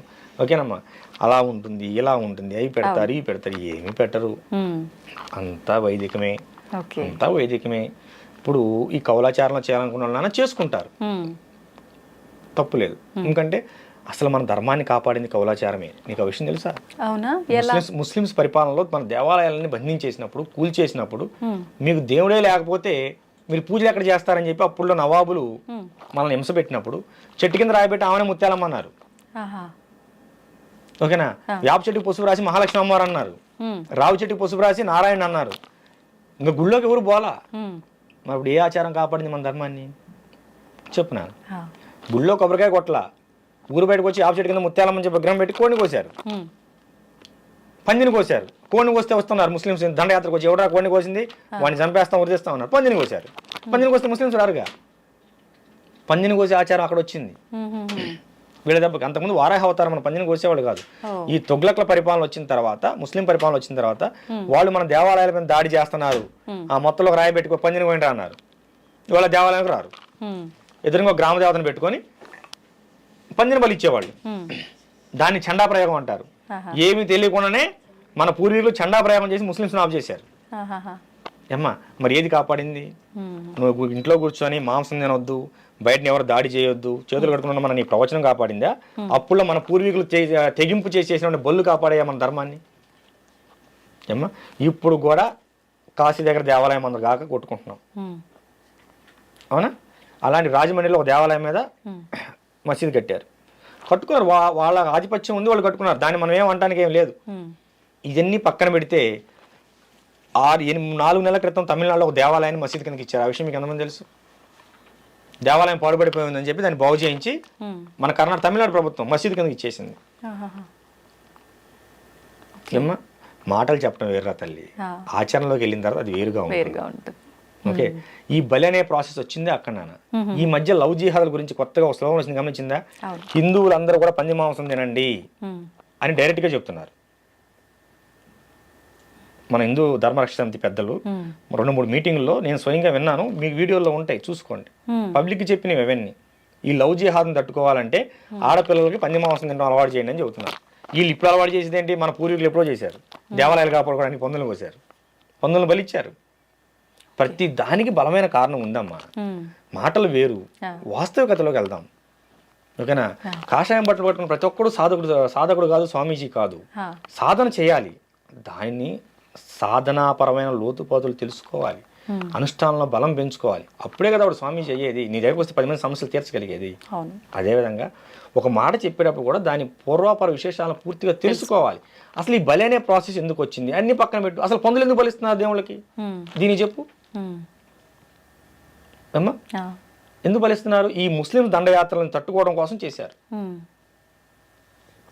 చాలా దేవాలయాలు పాయడానికి వచ్చినప్పుడు పందులను కోసి రోడ్డుకి అడ్డంగా పడేసి మన వాళ్ళు దేవాలయాలను కాపాడుకున్నారు దండయాత్ర సమయంలో. ఇప్పుడు చెప్పు, బలి అవసరం ఉన్నదా లేదా? మీరు చెప్పండి. నేనేం చెప్పను. చెప్పురా బంగారం, ఇంత చెప్పాను, అడిగావు కదా. ఎవరు చెప్పిన విధానం వింటే అప్పుడు అది రైటే అనిపిస్తుంది. విధానం వాస్తవాన్ని ఆలోచించు. విధానాలు రైటు రాంగ్ మనకొద్దు, మనం విశ్లేషణ చేయొద్దు, మనం వాస్తవంగా మాట్లాడుకుందాం. మనం ఈ ఎత్తులో కూర్చోవాలంటే కుర్చీ అవసరం. అవును. ఇంతకంటే తక్కువ కూర్చోవాలంటే పీట అవసరం. ఏమీ లేకపోతే కింద కూర్చుంటాం. మనం ఈ హైట్లో కూర్చున్నాం అంటే మన కింద ఏదో వస్తువు ఉందనే కదా అర్థం. అంతే. ఏమీ లేకుండా మనం ఇంత హైట్లో ఎలా కూర్చున్నాం? అలాగే ఏమీ లేకుండా మన పూర్వీకులు ఒక విధానాన్ని ఎందుకు ప్రవేశపెడతారు? కరెక్ట్. అంత పిచ్చోళ్ళ పూర్వీకులు. వాళ్ళు వేల సంవత్సరాలు కట్టిన దేవాలయాలే వాటిని ఎట్ట దించాలి, అటు రిపేర్ చేయడానికి కూడా చేత కావట్లేదు మన వాళ్ళు చాలా మందికి. అవునా? మన పూర్వీకులు పిచ్చివాళ్ళ. కనుక ఇప్పుడు నువ్వు మాంసాహారం ప్రస్తావన తెచ్చావు కనుకమ్మా నీకు ఇంత చెప్పవలసి వచ్చింది. ఎందుకంటే వాస్తవంలోకి రండి. అసలు వాస్తవం మాంసాహార విధానం అనేది లేకపోతే మన శాస్త్రంలో బలి మంత్రం ఎందుకున్నది చెప్పు ఏమ్మా? జంతు బలి మంత్రం అని క్లియర్గా ఎందుకున్నది చెప్పు. కనుక కొంతమంది అలా చెప్పుకుంటూ బ్రతికిపోతుంటారు, వదిలేయటమే. మనం ఒక విషయాన్ని మాట్లాడినప్పుడు దాని పూర్వపరాలన్నీ తెలుసుకొనే అంతే మనం దాని నుంచి మాట్లాడాలి, లేకపోతే మాట్లాడకూడదు. అది తప్పు. మొదటిసారి మీరు ఇంటర్వ్యూ ఇచ్చారని చెప్పి విన్నాను. అది కూడా మా ఛానల్లోనే ఫస్ట్ ఇంటర్వ్యూ నేను చేయడం నిజంగా చాలా సంతోషంగా ఉంది. మన ప్రేక్షకుల కోసం ఏదైనా ఒక మంచి విషయాన్ని, అది మన సనాతన ధర్మం గురించే కావచ్చు, ఏదైనా గొప్ప విషయం చెప్పాలి అని అంటే ఏం చెప్తారు? మన సనాతన ధర్మంలో తల్లి ప్రతి విషయం కూడా గొప్ప విషయమే. మన ఋషి సంప్రదాయం, మహర్షి సంప్రదాయం, మన సంప్రదాయాల ప్రతిది కూడా చాలా గొప్పదే. మీకు విషయం తెలుసా? ఇతర దేశాల్లో ఆవు పిడకలని ఆన్లైన్లో పెట్టి అమ్ముకుంటున్నారు, కొబ్బరి చెప్పలను అమ్ముకుంటున్నారు, వేప పొలాలను అమ్ముకుంటున్నారు, గంజిని అమ్ముకుంటున్నారు, బియ్యం అన్నం కాసినట్టు గంజిని అమ్ముకుంటున్నారు. మన వాళ్ళు అవన్నీ మోటి అని చెప్పి ఎవడో తీసుకొచ్చిందని ఆ పిజ్జాలు బగ్గర్లు తిని క్యాన్సర్ పేషెంట్లు అవుతున్నారు. ఇది గమనించాలి. ఇప్పుడు రేపు 5వ తారీఖున మన విజయవాడ దగ్గర హైందవ శంకారామం జరుగుతుంది. హైందవ శంకారామం ముఖ్య ఉద్దేశం ఏంటి? మన దేవాలయాలు మన హక్కు. ఇప్పుడు మన దేవాలయాలు మన హక్కు. లంకలో సీతమ్మ గారు కనుక రావణాసుడు చెరలో ఎలా అయితే ఉన్నదో అలా మన దేవాలయాలు రాజకీయ నాయకుల కబంధస్థాల్లో ఉన్నాయి. వాళ్ళకి ఏటీఎం సెంటర్ లాగా మారిపోయాయి. మన ధర్మం, మనకి వేల కోట్ల రూపాయల ఆదాయం వచ్చే మన దేవాలయాలు ఉండగా మన పిల్లలు క్రిస్టియన్ కాన్వెంట్ స్కూల్లో చదువుతున్నారు. అది మన దౌర్భాగ్యం. ఇప్పుడు తిరుమల తిరుపతి దేవస్థానం అనేది మన కంట్రోల్లో ఉంటే తేలిగ్గా ఒక 100 నుంచి 1000 విద్యాలయాలు కట్టి మన పిల్లలకు మనం ఉచితంగా హై లెవెల్లో హై క్వాలిటీ ఎడ్యుకేషన్ అందించవచ్చు. తిరుమల కావచ్చు, శ్రీకాళహస్తి కావచ్చు, శ్రీశైలం కావచ్చు, విజయవాడ కావచ్చు, ఏమ్మా ఇలా ఎన్ని దేవాలయాలు, కాణిపాకం కావచ్చు, మన అన్నీ కూడాను మనకి కామధేనువులమ్మ మన దేవాలయాలు. మన భక్తులు పిచ్చోళ్ళు, ఎన్నిసార్లు చెప్పినా వినరు. హుండీల్లో కానుకలు వేయొద్దు నానా అని ఎన్నిసార్లు చెప్తామో వినరు. మన దేవాలయాలు మొత్తం వాళ్ళకి ఏటీఎం సెంటర్లు అయ్యాయి. మన దేవాలయాలు మనం నడుపుకోలేమా చెప్పండి? మన ఎన్ని దేవాలయాలు మనం పాడుపడిపోయి ఉన్నాయి ధూపదీప నైవేద్యాలు లేక. మన దేవాలయాలు సొమ్ము తీసుకెళ్ళి వాళ్ళు వ్యక్తిగత కార్యక్రమాలకి, ఇతరత్ర మత ధార్మిక కార్యక్రమాలు వాడుకుంటున్నారు తప్ప మన ధర్మాన్ని భ్రష్టు పట్టిస్తున్నారు. కనుక మన దేవాలయం మనకు కావాలి, మన దేవాలయం మన హక్కు. ప్రతి ఒక్కళ్ళు కూడా దీనికోసం అందరూ కదిలి రండి. ఈ యొక్క హైందవ శంకారామ సభని విజయవంతం చేయండి. ఇది మన హక్కుగా భావించండి. ఇది మా స్వామీజీగా, ఒక సర్వజ్ఞపీఠ పీఠాధిపతిగా, ఒక యోగి నరేంద్రానంద స్వామీజీగా నేను మీకు ఇస్తున్నటువంటి పిలుపు. ఈ పిలుపుకి అందరూ స్పందించండి. వాళ్ళు 10 లక్షలు అంటున్నారు, మనం 10 లక్షలకు మించి వెళ్ళి మన యొక్క శంకారామ సభను విజయవంతం చేసుకొని మన సనాతన ట్రస్టు బోర్డును మనం సాధించుకుందాం. శ్రీమాత్రే నమః. జయ అఖిలాండేశ్వరి. శ్రీ గురుభ్యో నమః. జై గురుదేవ. శుభం. ధన్యవాదాలు స్వామి. శుభం తల్లి.